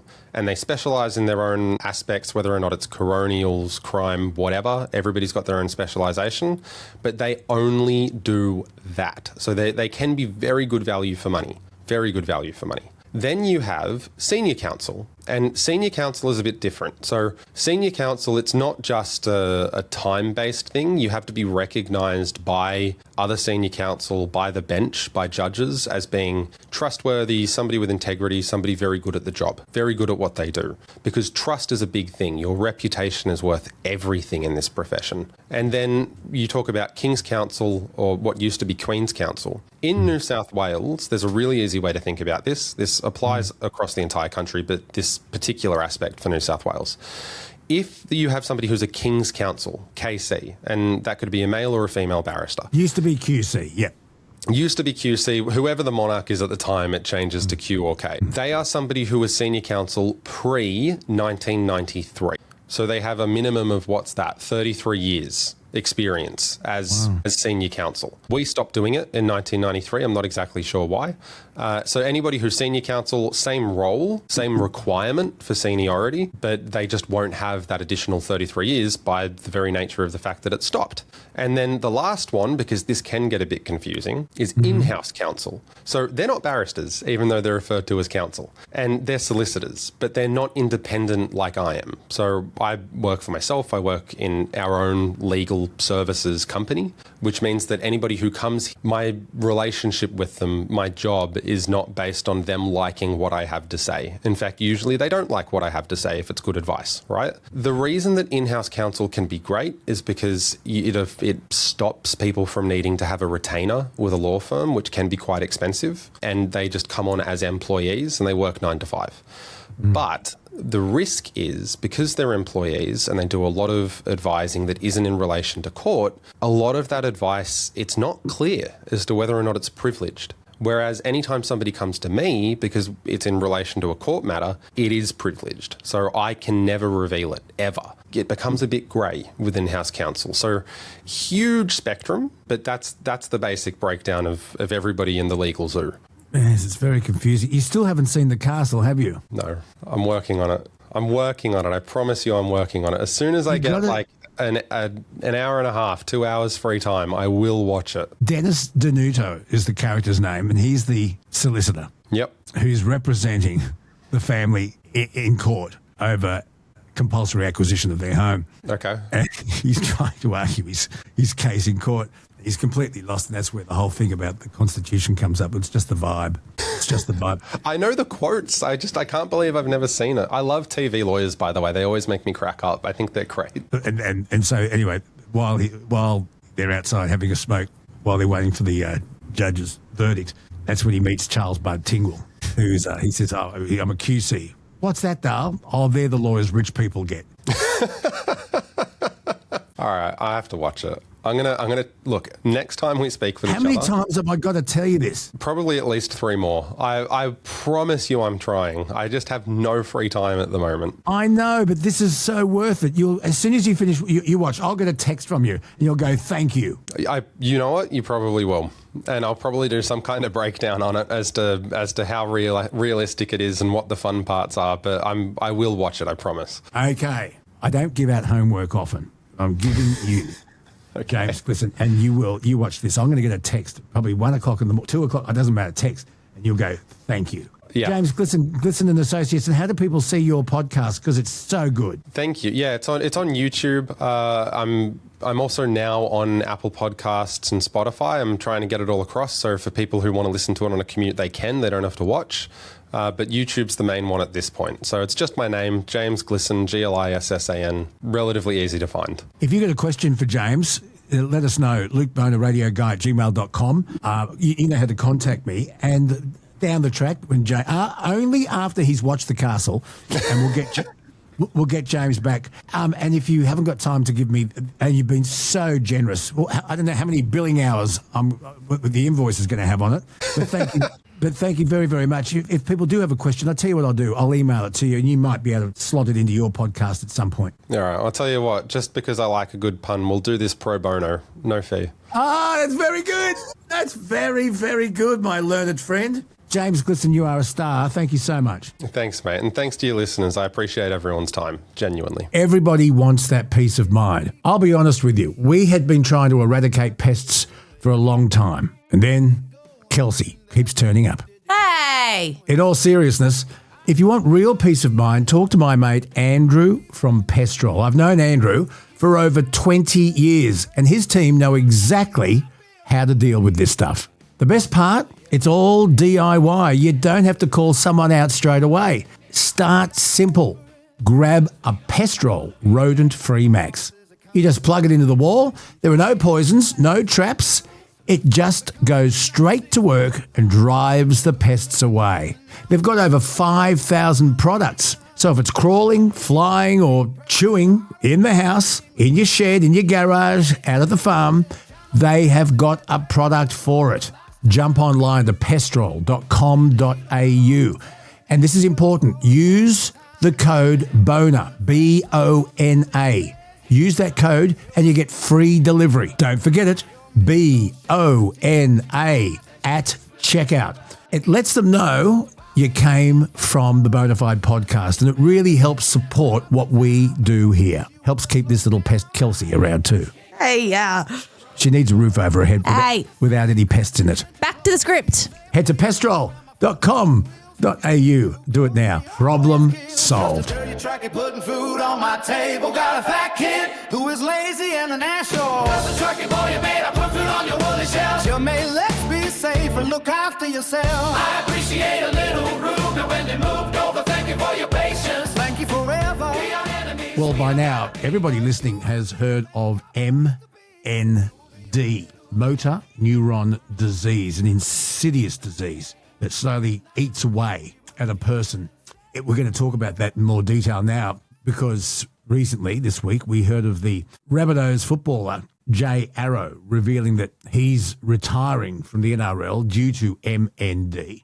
And then we also heard, almost in the same week, a long-time campaigner and a sufferer, Neil Daniher, the former AFL player for Essendon, coach of the Melbourne Football Club. He died at his home May 25, and he was diagnosed with MND back in 2013. You might remember he was actually named Australian of the Year back in 2025. And to watch him slowly deteriorate like that is just heartbreaking for his family and anyone who knew or loved him. But how brave was it? Because he knew full well what the diagnosis was, what it meant, and eventually what the outcome would be. And tragically, so too does Jay Arrow. So what is motor neuron disease? How many people does it affect? Where are we going with a medical breakthrough to try and stop this thing in its tracks or at least prolong the life of somebody who's being diagnosed? Clare Sullivan is the CEO of MND Australia, and she's been good enough to join us on the Bonafide podcast today. Clare, pleasure to meet you, but under tragic circumstances. But I guess it always was going to be under tragic circumstances. There's no good circumstances surrounding MND, is it? Welcome. Thank you for having me. And Luke, you're absolutely right. Tragic circumstances for the whole Australian community hearing about Jai and Neil this week. But every day in Australia, 2 people are diagnosed and sadly 2 people pass away. So in the MND community, every day is a really tough time. It is a horrendous disease. Well, we managed to eradicate polio and other life-threatening diseases have either been stopped or slowed down. If more people contracted MND, would something have been done sooner, do you think? I don't know. So what we've learned from, as you said, polio, but also recently COVID and AIDS, is it's when you unite everyone with the single focus of solving the disease, that's when you get the progress. It's not about individuals. It's not about individual data sets. It's not about research institutes. It's about anyone who's working on this disease working together. And that's actually what we're doing in Australia right now, bringing together all of the minds, all of the best minds, and really working together to solve the disease. But it's that collective power that we're going to need. So, Clare Sullivan, let's start at the beginning. What is motor neuron disease? Motor neuron disease is a rapidly progressing neurological condition where the motor neurons that control your body deteriorate. You lose the ability to walk, to use your hands, to talk, to chew and swallow, and ultimately to breathe. In around 15% of cases, there's cognitive decline. There's a type of dementia, but most people are fully conscious and fully aware that every week they can't do something they used to be able to do. So how quickly does it progress? Neil Daniher was, as I mentioned, diagnosed about 13 years ago. But because he was in the media and vigorously fighting for awareness and help with this, we were watching him almost every day slowly deteriorate. I can't imagine what that was like for him, who knew it was happening to his body and his family. Absolutely heartbreaking, devastating. What I hear across the country is some people don't even make it for 3 months after being diagnosed. Really? The average time is just over 2 years. So Neil, absolutely remarkable man, but not typical. And what is happening on the ground across the country is even more devastating than what we've all seen with Neil's journey. So how many Australians today are living with this? Yeah, the remarkable thing is we don't know exactly how many people in Australia have motor neurone disease. Right. We model it on around 2,800 last year, but our data is so poor, our diagnosis is so long. It takes about 12 months or up to 12 months to get a diagnosis. Because of our disparate data sets, our disparate health system, and the lack of that sort of national picture, we don't know exactly how many people. Because I've known and interviewed a few people over the years concerning early onset dementia. Now, my mum had dementia, but she passed away at 94. And, old age disease, old timers, But for someone in their 30s, which has happened, and 40s, you see slow behavioural differences starting to happen. And then eventually you say, well, hang on, this isn't quite right. How about we go and get a diagnosis? So you could actually be living with early onset dementia and not know it for a long time as well. Is that fair to say? With motor neurone disease, people notice the symptoms, the onset of symptoms up to 12 months before a diagnosis. Right. And it could be tremors in their body, lack of sort of muscle strength. We hear of people all the time getting surgery on their hands for carpal tunnel syndrome, which isn't, it is just misdiagnosed MND. But to diagnose MND is actually a diagnostic path by exclusion. So you knock everything out and you're left with this horrible diagnosis. So because we don't have precise diagnostic techniques, because we know so little about the disease, it takes so long to get diagnosed. The earlier you get diagnosed, the sooner you can get the support you need. And at the moment, the things that really help are breathing support. We have one medicine, Riazole. These things might give you, months up to an extra year. But even then, the treatments that we have and the evidence around the healthcare and the interventions is really lacking. We need the research to focus on improving quality of life and extending survivability. Yeah, because, okay, let's look at cancer. They say early detection is best, and all of that. But even if you detected MND early, there's still really not a medical procedure or a drug that can stop this thing. We, interestingly, just this year have one new drug that will be released in Australia called Kearsley, developed by Biogen. This is a breakthrough. So this is a drug that helps people who have a particular gene and it slows the progression of the disease. Internationally, we've had a couple of people get out of wheelchairs. This is remarkable. It's taken 15 years to develop. Sadly, though, because it only relates to people who have this particular gene type, out of the 2,800 people who have MND, maybe 30 to 50 in Australia will be eligible or this drug will work for them. So it does go to why we need a better understanding of the genetic factors, the genomics, and there's some great breakthroughs happening there. But it's around 10 to 15% of people with MND have a genetic link. Now, if you have the gene, you don't automatically get the disease, but also that's 85% of people. We don't know what causes the disease. We suspect it's probably a combination of genetic factors, cell biology, and then societal and environmental factors, but we just don't have the data and we just don't know enough. In Australia, we have arguably the world's best MND researchers. We don't know any more than the international community. Everyone around the world is struggling with this disease. And you see, Jay Arrow God, it makes me so sad. He's so young and has a family and such a promising life ahead of him, and now he knows his fate. It's just awful. When you have motor neuron disease, and we saw Neil Daniher right towards the very, very end, are you aware cognitively of what's happening to you? Yeah. See, my mum with dementia, towards the end had no. Well, leading up to when she got very, very bad, had to be put in full care. She knew she was forgetting things, and she said, but at the last few months, she didn't know who she was or where she was. Really, really sad. And it's hard to know what's better. About 15% of people with MND get a type of dementia, but most people know that, feel, see every day and are completely aware of their body wasting away. Because the disease is so bad, we have 1 in 3 people in Australia with motor neurone disease choosing voluntary assisted dying. Now, I completely understand why, but it is, the cohort going down the VAD path is people with MND so disproportionately to the broader community because of how horrendous the disease is. So voluntary assisted dying, and the broadcaster James Valentine chose that way after being diagnosed with cancer and knew that he didn't have long to go. When you go down the path, oh God, this is a tricky one, this one, isn't it? But when you go down the path of saying there's nothing they can do, I'm going to be a burden to my family and I don't want to go through the indignity of not being in control of myself, I want to go down the path of voluntary assisted dying or euthanasia. In order to make that decision, you have to be of sound mind. Yes, you do. If you've got MND and are losing control of your body, are you of sound mind? Let me give you another example. Let's say you have got cancer and you're in enormous pain. Are you of sound mind to make that decision when really your body's racked with pain and you're not thinking straight? I think everyone should have the ability to make decisions about their own lives and their own bodies. I do too.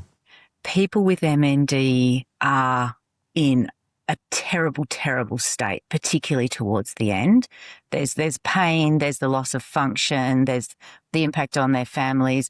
There's also people want to stay in their homes, but we don't have good funding support from the Australian government to help support them stay in their homes. So they end up stuck in hospital. can help.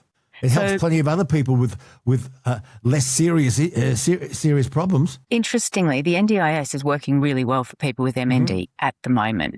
The NDIA, the regulatory body, has an expedited pathway. So if you've only got 2 years to live, you can't wait 9 months for your application to be processed. No. People with MND get their applications processed and reassessed in a week, and it's adequate funding support.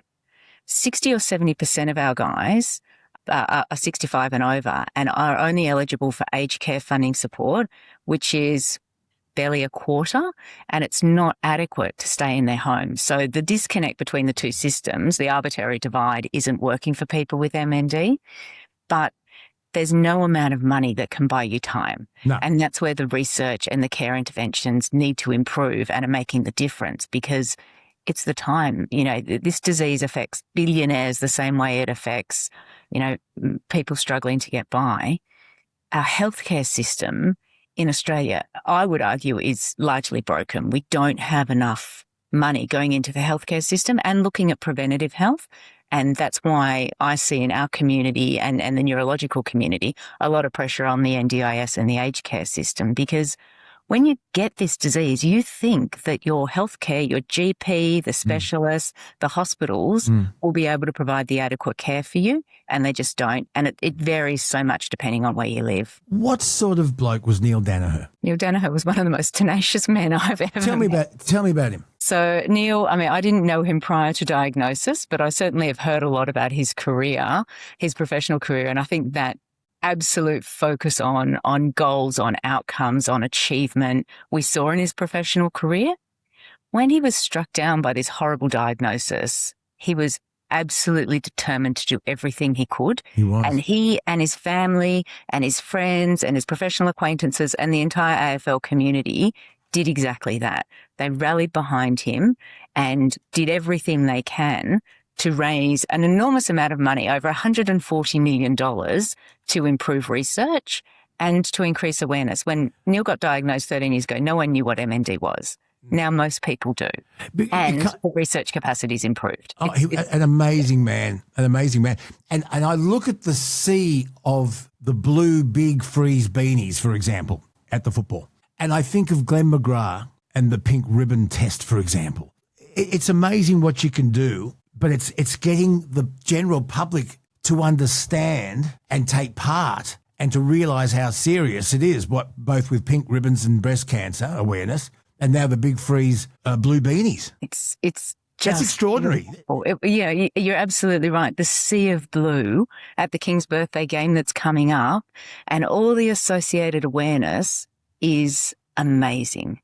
The investment that's gone into the basic sciences and the research capacity means we have definitely made some inroads and gained some insights into this disease on the back of what Neil started. It is remarkable.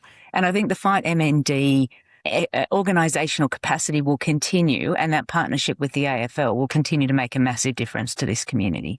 So what would you like us to do? Well, I think the thing that all Australians can do is be kind.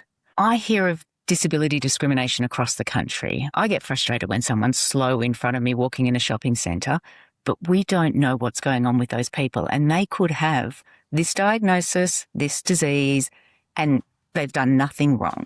The fundraising that the Australian community contributes to research and to care and to services is remarkable. We've seen an enormous outpouring in the Australian community and really generous contributions to MND Australia and our state associations.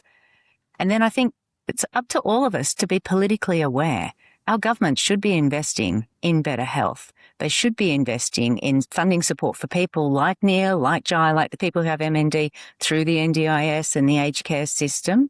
And so being politically aware about what's happening in our country, because it's often not until this happens to you or your loved one that you realise just how disparate and broken the social service and healthcare network is in the country. Yeah. You cannot, and you wouldn't talk about individual cases like Jai Arrow, but he surely would be receiving as much support as possible, and his family. Absolutely. And we have really good neurologists in the country. We have, across the country, state MND associations who provide equipment, advisors to help people navigate this disease, all the allied health services that are needed, and the carer support. You know, you actually need someone making sure the carer is going to be okay. But as I said, the heartbreaking thing to me is that nothing buys these people time yet, and that's what we need to do.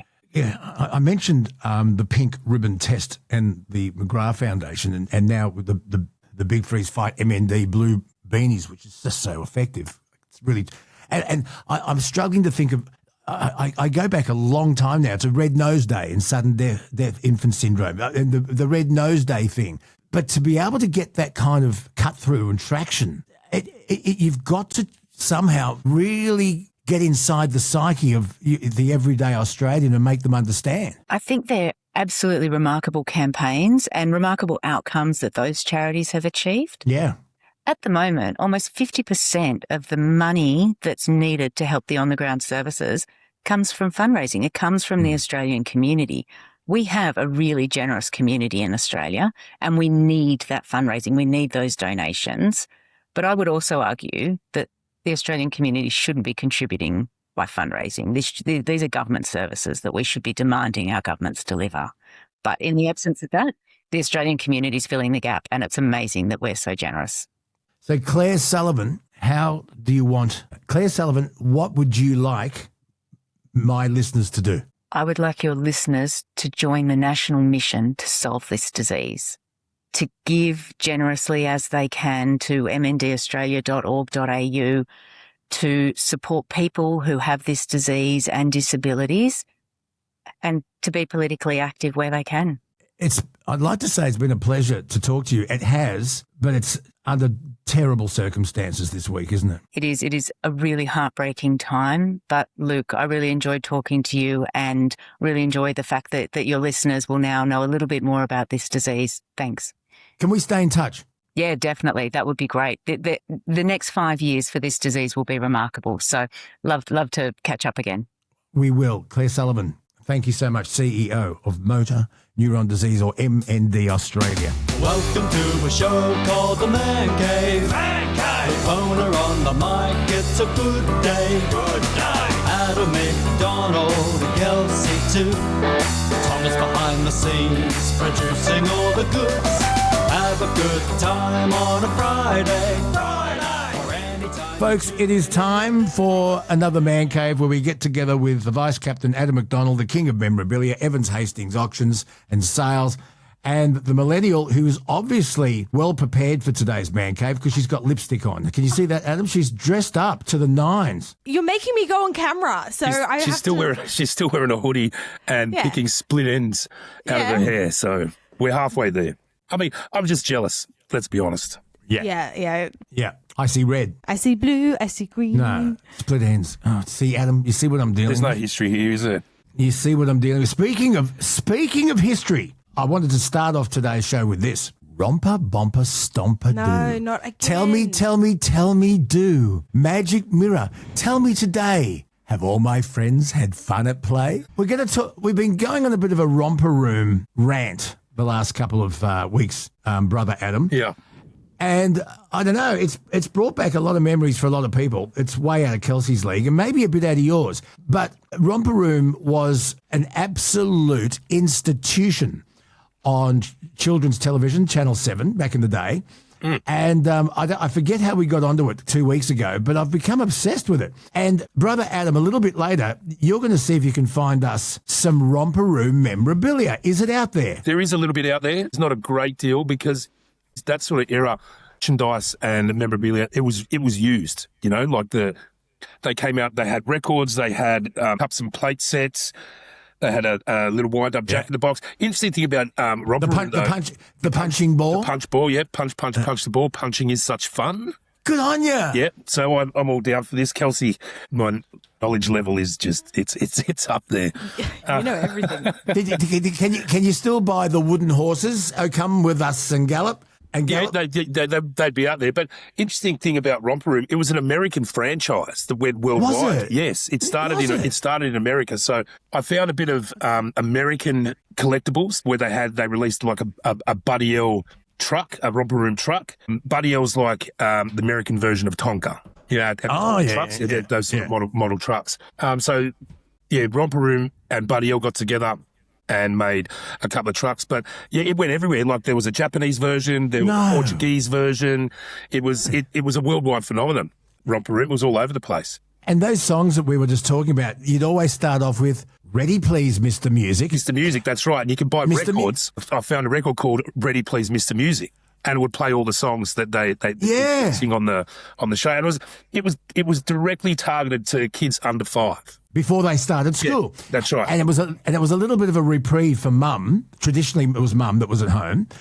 And it went for, I think, half an hour. And you would sit down. I had a little table with a Romper Room placemat. Yep. And I would have my milk with them. And I had the basket and I would walk so straight and tall. I won't let my basket fall. Eyes ahead, don't look down. I had to keep my basket off the ground. Spoke about this the other week. It's all about the jingles.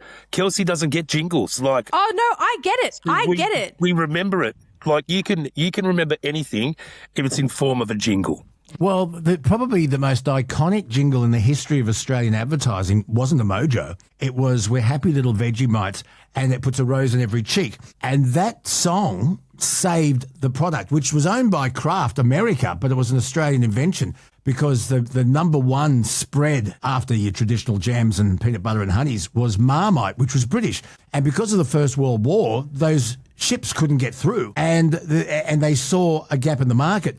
It started off as Vegemite. There was a competition to name the product. It didn't work. And so they changed it to Palmite. If Ma won't, Palmite. It failed, went back to Vegemite, and Kraft, the American parent company, poured money into the product and launched that jingle. I love the Cotty's Cordial jingle. You know, that's the one that is reminiscent to my childhood. Dad picks the fruit. That makes the cordial that I like best. Yeah. There's no fruit. But there's no fruit in that. There's no fruit in it. My dad employs the illegal aliens that come in and work on illegal work visas.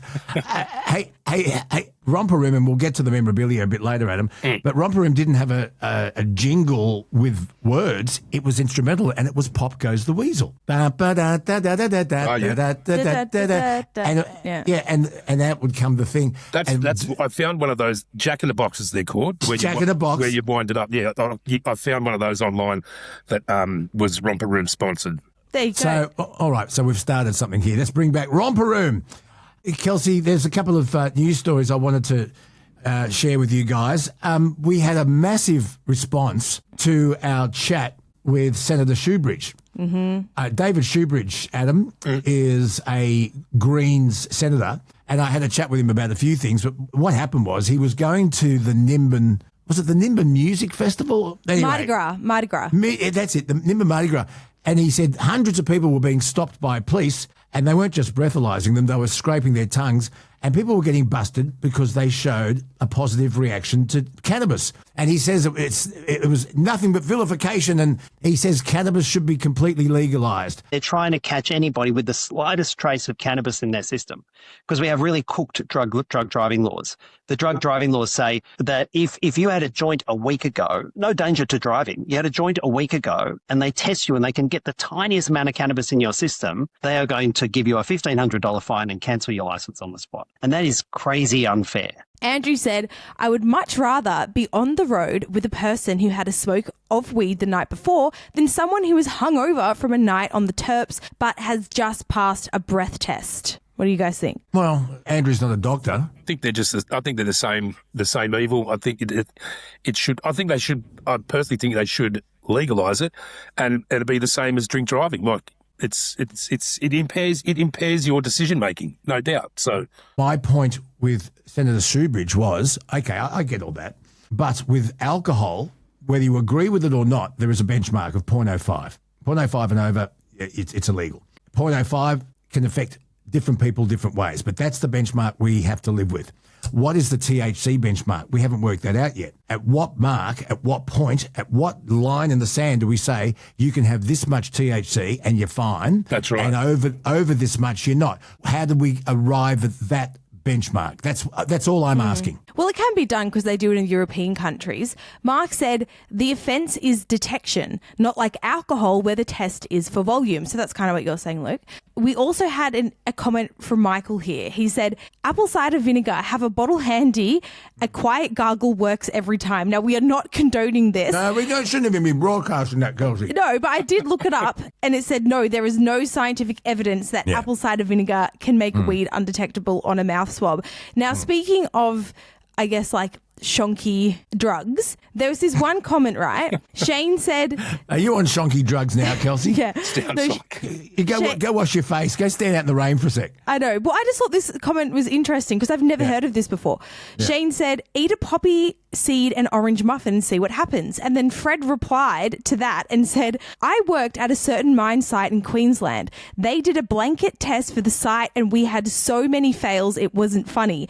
Camp cooks then got hammered. No more poppy seeds. The new chef had made a heap of poppy seed cakes and they had scoffed them like pigs. I have never heard of this before. There is a Seinfeld episode on this, and it's where Elaine is about to go to Africa with J. Peterman for the J. Peterman catalogue, and she has a poppy seed muffin, and her urine sample comes back bad. And she works out it's a poppy muffin, so she gets Jerry's mum to give her a false urine sample. Oh, yes. The doctor says, you're fine, you're clear of opiates, but guess what? You're going through menopause. Oh. Do you remember that, Adam? Yes. Great episode. So what's up with poppy seeds? That's where opium comes from. But the poppy seeds you get in muffins surely aren't like... No, but that's the theory. It's the theory. So that's where you get all opiates from, including heroin. Yeah. So that's the poppy seed. So that's where that came from. But is that it's the same kind of thing with like lemon, lime and bitters, right? Lemon, lime and bitters, that's supposed to be alcohol free. Yeah, that's an additive to an alcoholic drink. You put lemon, lime and bitters in a vodka drink. Lemon, lime and bitters is alcohol free, isn't it? No, it's not. It's got alcohol in it. The drops has alcohol in it. I'm so sure because when I was doing bartending, I swear I learnt this. Google it. Does lemon, lime and bitters... This is live podcast stuff, folks. Just Google, does lemon, lime and bitters have any alcohol in it? Adam, I'm like you. I thought it was just a mixer. I think it does. Yes, freshly mixed lemon lime bitters contains a trace amount of alcohol, while the aromatic bitters used contain roughly 44 to 45% alcohol. Only a few drops are used, making the final drink negligible. Anyway, there you go. There you go. The more you know. And this is purely a health safety announcement. Stay away from too many poppy seed muffins and too many lemon lime bitters. Listen, there's a bit to talk about. I've got to talk to you about this, brother Adam. You know how nothing kind of surprises us anymore about what comes out of the United States? Well, Donald Trump and the UFC are building this huge stage for a UFC fight that's coming up. The whole world is talking about this. The construction is underway as we record, and the big mixed martial arts fight is planned for the 14th of June to coincide with the 250th anniversary of the US and Donald Trump's 80th birthday. Now, I spoke to Jonathan Kearsley, who was at the White House earlier this morning, and this is massive. Now, the UFC apparently are funding the bill to build this arena. A lot of advertising is going to be sold during these two fights. And for seats, Adam, at the arena at the White House can cost up to $1 million each. Someone's getting some money. What do you make of this? Is this undignified behaviour for the capital of America, or does nothing surprise you anymore? It doesn't. Nothing surprises anymore. I mean, Dana White, who is the chairman of the UFC, he's good buddies with Trump. This fight card has been chopped and changed, and I mean, Conor McGregor was supposed to come back and make his long-awaited return, but he's still in a bar somewhere. So I'm a fan of the UFC, as you know, and Wonder Boy 2. It is a good card, but it just screams "Go America" at the moment. Like it's just them, you know. I know. I kind of in my mind see pictures of Nero or Caesar sitting up in the big chair at the Colosseum. That's going to be Donald. Yeah, it'll be Donald. Yeah. It'll be Donald. Yes, whatever you want. You know, I just think it's absolutely bizarre. No one has seen anything. Can you imagine the UFC dome being erected outside Buckingham Palace? Yeah, imagine it. Or down here on the lawn. On the lawns. On the lawn at Parliament House. Yeah, it's pretty out there. I read somewhere that it's for his 80th birthday. I just said that. Yeah. Hey. Thanks for listening. Hey, I was just confirming. Skim listening. It's called. It made me think because my grandma is 82, I think, somewhere like that. And there is no way in hell I would trust her to run a country. You know, she's I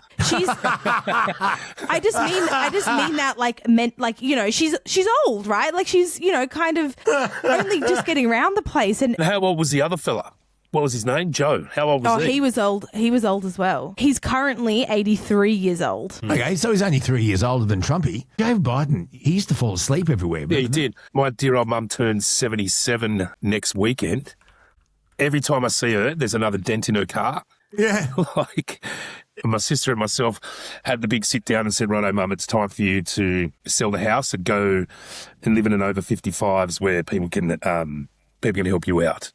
Now, when you told your mum that, and you and your siblings could see that she was not in control. Oh, she's in control. She just the house is too big. She doesn't need a 3-bedroom house with a yard and you know the maintenance and all that sort of shit. She doesn't need it. Like she's better off going and living with people that she could talk to and hang out with and play bloody canasta or whatever they do. It's just I think it's just a better option. Let me just relate it to my mum, who died eventually at the age of 94. But she was showing stages of early onset dementia a long time ago. And her little Subaru, which I've inherited, in the fair income department, Adam, it's had more hits than Elvis. Yeah. And she was she was bumping her rear vision mirror into parked cars. And what's that thing? Well, Mum, you're the only one who drives this. But my cousin had power of attorney. And I went up to her place at Newcastle, to her unit, and there was a trickle of blood going from the laundry into the bathroom. And I said, what's this? She didn't know. Well, she'd cut a finger. Yeah, and we found some chops under the griller that had never been turned on, and they were blue, they were rancid, and she didn't remember putting them there. And she was always immaculate, and the place was really running down and smelt. And we just knew she was losing it. So my cousin Annabelle had to make a really tough decision and move her into assisted care. She was filthy. Yeah. She was filthy at losing her car, which was her independence. But it was a tough decision, but it had to be made, Adam. It did. My mum fought it for a couple of months, and she realised it comes from a good place. Like she can hang out with people. She's got people around her. You know, she lives on her own, and she's about 20 minutes or probably half an hour from my sister. and the grandkids and, 3 hours from me. So she gets to hang out with people and socialise. And we sort of framed it as a good thing that she's going to meet all these people and do fun things and all this sort of stuff rather than you can't look after the house anymore. Well, see, but your mum is a different person to my mum, because my mum was a snob and a horrid person. And when she went into just assisted care, like her own unit, but there's a nurse on call 24/7, there's a dining room, there's shuffleboard, there's a pool, she didn't want any part of the socialisation. She thought they were all beneath her. So she just sat in her chair and watched television all day. My mum's kind of like me. She does like to socialise. My mum's got bright pink hair. Like, she's out. I love God, love her. At least she's got hair. Yeah, she's a bit of a lunatic, my mum, and she'll enjoy it. Like, she'll enjoy meeting all these people and hanging out and doing different things instead of being at home by herself. So that's how we framed it. But I bet you there are listeners now who are faced with the decision with a loved one that needs care, and they'll fight it because they're losing their independence. You might want to share your stories. God, it's a hard thing to go through. It's a really hard thing to go through, and you're doing the right thing. But gee, try telling them that if they don't see that. And when she was in this, she had to go into full-time care because she kept falling out of bed. And of course, she was very lucky not to break a hip, because once you're in your 90s and you break your hip, that's the end. That's it. And so we just said, you're going to a hospital so they can just work out why you keep falling out of bed. But we knew she was going into full-time assisted care for the rest. But that was it. That was it, because the place she was in, they weren't staffed to put up with the emergency button being pushed at 2 a.m. every morning. They weren't equipped for it. The only 80-year-old that I would trust to run the country is Granny Sue. I just need to. Oh, wouldn't you? Wouldn't you go to war for her? Oh, Granny Sue. Granny Sue for PM. Shall we get some stickers made? I'll wear a T-shirt. Yeah. You'll wear the T-shirt? Yeah.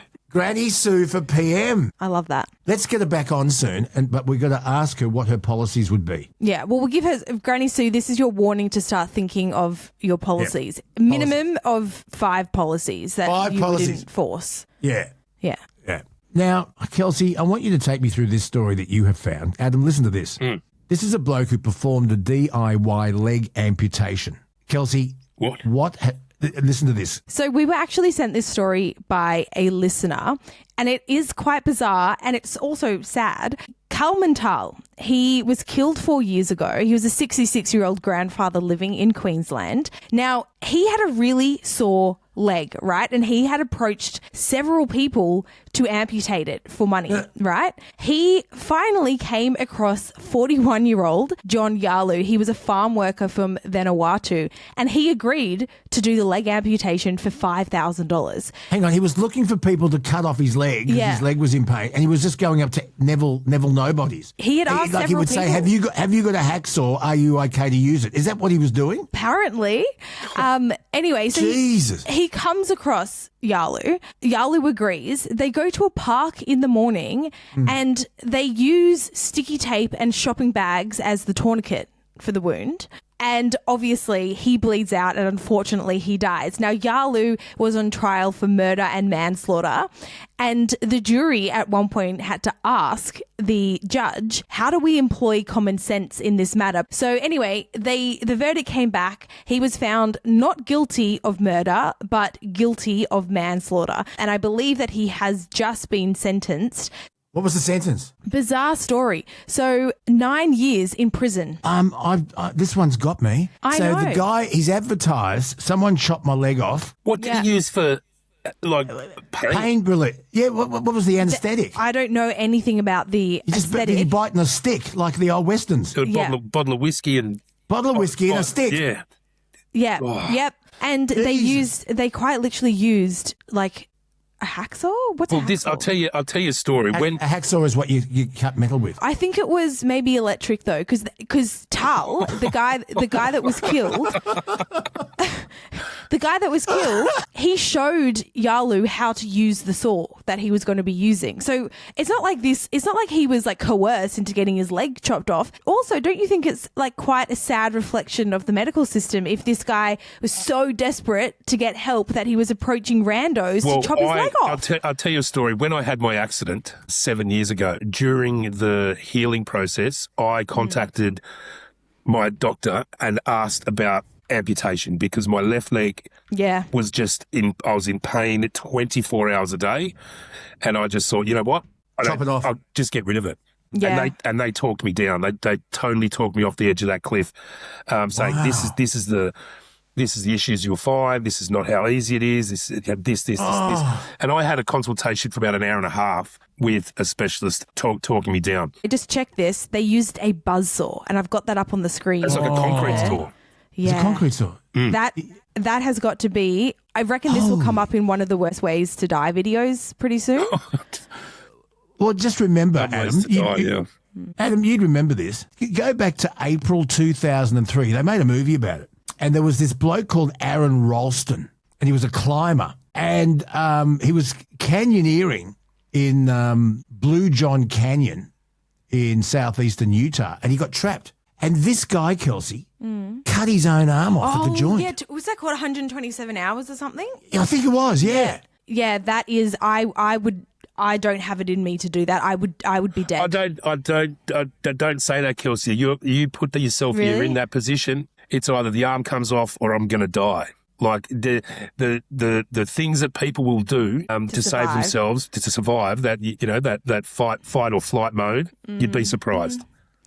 But he lived. You hear stories about people being in in West Africa and getting chased by a lion and can leap on top of a building, like on top of a house, because you've got that adrenaline, you've got that, you have to do it. Like it's just, there's no other way. Like you have to do it. Wow. Could you cut your... I've heard of blokes chewing their own arm off in order not to wake up someone next to them that they wish they weren't. But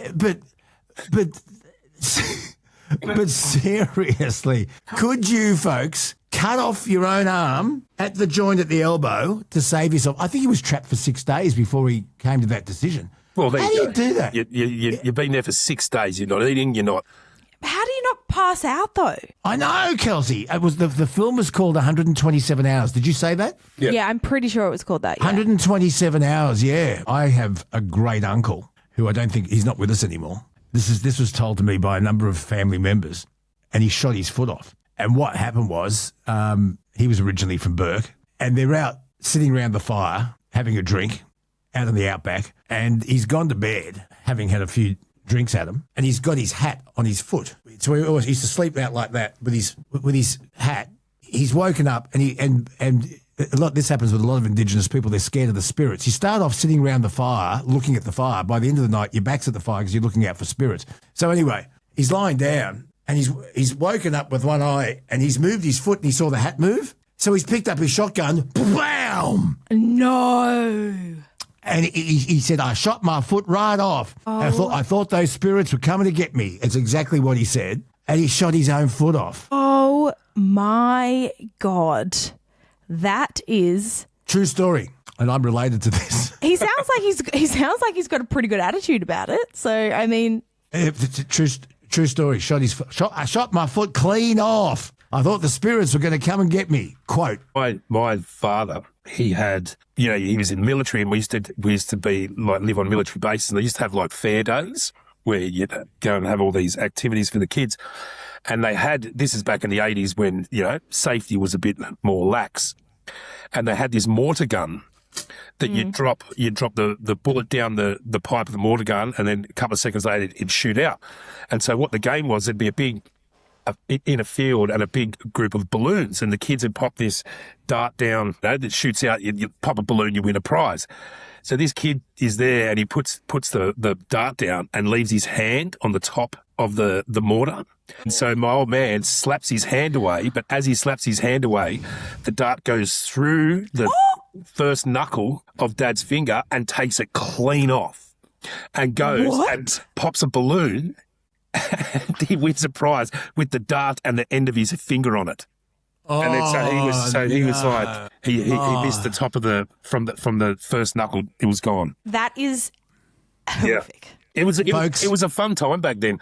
When we lived on an army base, there was at the end there was a big, it was all in a big circle, like a big oval, and there was all play equipment in the middle. And at the end there was this pine forest, and in this pine forest there was a group of what are they called? Noisy miners. You know those birds, noisy miners. Yeah. Used to swoop the kids, and then one day, a little kid got swooped and it nicked his head. So Dad's like, "Fuck this, I'm out." And he went up there in his greens, his little air rifle, and single-handedly took this whole flock of noisy miners out. See, that's why we need controlled gun use in the country. Yeah, that's why we have gun laws now. Have you got a story that can match any? Have you ever lost a limb? Was it deliberate? What part of your body? What part of deliberate? You know, I'm sick of my right arm. It's got to go. What part of your body is missing? Tell us the story. Why is it missing? How did you lose it? I want to hear your stories, and we'll give some prizes away to the best story, Kelsey. You'll come up with. I'll tell you a story about my mum. She was going to probably kill me for telling this story, but about 6 months ago, she was cleaning the bathroom and she took the drain cap off and put her arm down there to unblock the drain. She got stuck. Yeah. 5 hours she was there, screaming. Finally, one of the neighbours heard her, came over, tried to get her out, put oil down there, tried everything. Couldn't do it. Fire brigade, they couldn't get it. They had to go underneath, downstairs, underneath, cut a hole in the ceiling to get to the pipe, cut the pipe, whatever. And when they first got there, they said to her, "Do you mind if we film this as a training exercise?" So now my mother is part of the New South Wales Fire Department training system, is how to get someone out of a blocked drain. Oh my gosh. Perfect. Hence, Mum's got to go and live with someone. Yeah. Do you guys remember this? Beauty? Who's boss? Oh, Jesus. Do you remember that? Oh, no, what is that? What is that? Oh, It's a catapult Have you in never watermelon. seen that before? I've never seen it before. Oh my god! What is it? It went. What am I looking at? Let's watch it from like here. Let's go from the beginning. The Amazing Race or something. Think long and hard. Do what you gotta do to make it go right into that guy. Don't give up on me now, please. Just focus. I'm not giving up. I'm just getting frustrated. You got this, sister. You were super, super close. Right in the kisser. Show that knight who's boss. Oh, jeez. Oh. Was it the watermelon that came back? Yeah, that's the watermelon. Oh. It's come back. It smashed her in the face. Wow, I can't believe you guys have never seen that I've never before. seen it. Oh my god, it went very viral when I was in high school. Okay, we want to see your funniest home videos. How have you smashed yourself? Why did How that have you show hurt yourself? end? That was such a good show. It was a great show. I know a person who won it twice. A person in Bathurst. Yeah, she won it twice. 10 grand, twice. Well, that's pretty good. Before we move on, there's something that's in the news today. I wanted both your opinions on this. There is a new initiative in New South Wales, Vice Captain, and it's aimed at promoting courtesy, but it's struck a chord with some people. Expectant mothers within New South Wales can now board public transport with a baby on board lanyard or a badge. Do we know this? It's to remind people that they should give them a seat. So basically, they're pregnant. They've got either a lanyard or a badge announcing that they're pregnant so that someone can give up their seat so they can sit down. What do you make of this? Are we at that place where we need these? Like if you see a pregnant woman on a bus and you're sitting down, do you think, you know what? I'm going to sit here and let you stand up. I mean, I look at those baby on board stickers on the car and I think, who gives a shit? I don't give a shit if you got a baby. It's not going to make me drive any different. It's not going to make me go, whoa, I better be really careful because there's a baby on board. Oh, no, Like, my car's out of control. I better not hit that one because I'll go and hit that one. Yeah, it's stupid. Do you guys know it's got actually nothing to do with you? It's got to do in the case of an accident. Of an emergency. The emergency workers know that there's a baby in the Are you car. sure? It's got nothing to do with you It's not guys. all about me. It's not all about you. No, I remember bringing this up some time ago and someone rang me and said, no, that's an indication to first responders, if the car's in an accident, that there is a baby on board, look harder, there's a baby inside. That's what I was told. I do think this issue, this is a good initiative, not because I'm a woman, but because I have shared public transport with teenagers. Do you think a lanyard would help though? If the kids don't give a shit now, then what you got a badge? It might shame them. Yeah, it might shame them. I've been on a bus, and I don't catch buses very often. But I was on a bus once and there were 3 boys that went to a very exclusive private school, and I knew that because they were in full uniform, blazers and straw hats, a lot. And a couple of elderly people got on the bus. I'm already standing, by the way. And these boys didn't move. And I said, hey, you 3, up. And I made them stand up. Scared the living daylights out of them. Yeah. It's bad. So- It is a problem. I've seen it happen lots of times. So is a lanyard or a badge? And because you don't want to assume someone's pregnant. The worst thing you can do is say to a woman, are you pregnant? Are you pregnant? Do you need to say? Because if she's not, you're in deep shit. Are you with me? Okay, what about a badge that says, I'm not pregnant, I'm just fat? No one's going to wear that. I want to see that. No need to stand up. I'm not pregnant, I'm just fat. I'm just hungry.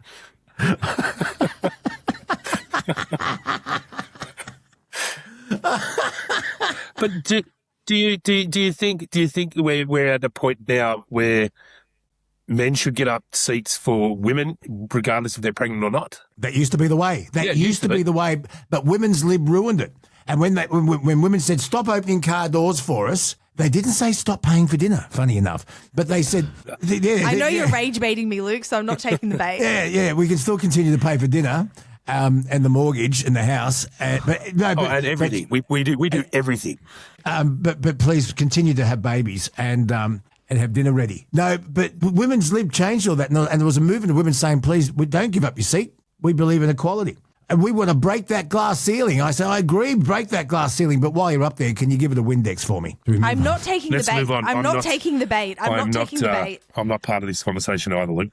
Yeah, not taking the bait. You're a coward. She's broken you. Who's she? You, the millennial. She's broken. I haven't. Oh, mate, if her sister was part of this, Jesus. We were raised by a strong, independent woman. This is what you get. Yeah, she doesn't mind me paying for dinner. Yeah, does the minister listen to these podcasts? Because if she does, the highlights. The highlights. I tell her every time Luke says something. Yeah, good. And Mum says, "Oh, you make sure you pull him up on that. You make sure you get him for me." So she's aware. I will be giving her a report of this. Yeah, well, don't you worry. I'm telling you now. And I'll tell you this. Listen to me. I'm going to make sure your grandmother listens to this, and there goes your split of that inheritance. Why? You wouldn't have her run the country. Oh, right. I think she would. You forgot that bit, did you? She's not going to remember tomorrow anyway, so it's fine. Oh, jeez. It's true. What, you're confident you're already in the will and she'll forget to change it? No, she's already told us that we're not in the will, so I accepted that fate a long time ago. Did she say that to you? Yeah, she said everything's going to my children and that's it. Nothing for the grandchildren. And we asked her that when we were like 10. So we've known this for a very long time. In fact, I think she once said that she wants to go around and she wants Nikki, Paul, Shane and Brandon to put different coloured stickers on things so that there's no arguments at the end. Yeah. Have you ever heard of that, Adam? Oh, look, I deal with this sort of thing all the time where the family start arguing about who gets what. And the fairest way to deal with it is send it all to auction and then you buy it back. So if you want it, you've got to buy it back. And then because you get the proceeds anyway. Yeah. But I've seen families absolutely split apart over estates. I've got a dear friend in Sydney and her mother was a doctor and a big art collector. Yeah. So once her mother passed, she sold her house for $4 million. And then the art collection for 1.2. And then her kids started arguing, saying, we want the estate. That was grandma's estate. It shouldn't go to you. And it's totally split the family up. Yeah, it does. They're in court now and they're spending tens of thousands of dollars on these blood-sucking lawyers dragging it out to get some money. Like, it's ridiculous to me. Yeah, well, it caused a big problem in our family, didn't it, Kelsey? Because my mum was so pissed off at me for many years that I reached out and found my Aboriginal family. She completely wrote me out of the will. Completely wrote me out. Yeah. And it caused a lot of problems, didn't it, Kelsey? Yeah, lots of problems. We had a situation, my dad's side of the family, where his sister sneakily changed the will. I think they had 5 or 6 kids, where essentially she got everything and the kids got nothing. And they tried to fight it in court, but it got to the point where they spent so much money that they were like, it's not worth you're it. out of our life. Yeah. Whatever. Goodbye. Now, Adam, I actually have something that Mum inherited, I guess. Mum is convinced that this jar, it's an enamel jar, I think. Glisson, it's called. there you go. She's convinced. What is it? Hang on. That's impressive. What is it, Adam? Glissone. That's the type. That's what the type of enameling's called. Oh, because Kelsey's under the impression it's a rare mink vase. No, I'm only joking. So her great grandma had it, and it's been like passed down that way. And Mum is convinced for some reason that this is like really good because it's like painted, and she's like, Show me the bottom of it. I don't think it's got anything on. No, but show me the bottom. Move it across a bit. So if that's trying to be as old as it is, the bottom will be a lot more scuffed because you think about if it's 200 years old, how many times will it be dragged across surfaces? Oh, yeah. So it's a pretty good indication that it's probably turn of the century, maybe a little bit earlier, but as far as being a Ming dynasty, I don't think so. Oh, no, not Ming dynasty, but Mum was convinced that it's very special, that It one. is very special. I sold, when I was running the auctions in Sydney, I sold a pair of vases like that, the Glissone vases. They're a match pair for, I think I sold them for $60,000. What? They were very rare. They were early, but that type of enameling is called Glissone. CLONN. But Mum's also got a lot of porcelain, right? That she has spent so long trying to find the origins of it online because they got like the stamps and stuff on the bottom because like her great grandma was a collector. She watches Antique Roadshow 24/7 every day. The market for porcelain ceramics is over. And it's all about, I've said before, I say it again, it's all about being within living memory. So Luke would remember Grandma having porcelain cups and saucers and cabinet plates and, Shelley trios. That was Wedgwood china, Adam. Yeah, and stuff like that. But Kelsey doesn't remember it being in your house, so she doesn't value it. You know what I mean? That whole market for ceramics, teawares and shit like that, it is done. It is done. Boo! But some of the stuff is so beautiful. It is. It's beautifully made. And the manufacturing behind these things, you got to remember, these things from, say, like 1890, and they're still around. Like the history behind it and the style of and the quality of the manufacturing is wonderful. Not like the shit that we produce today. Yeah, absolutely. My grandma had the Wedgwood china, all matching, and the little tea sets that you would see at the Hydro Majestic for high tea. Yep. You know, right? Yep. But she also had, it was either ivory or whalebone knives and forks. Yeah, scrimshaw.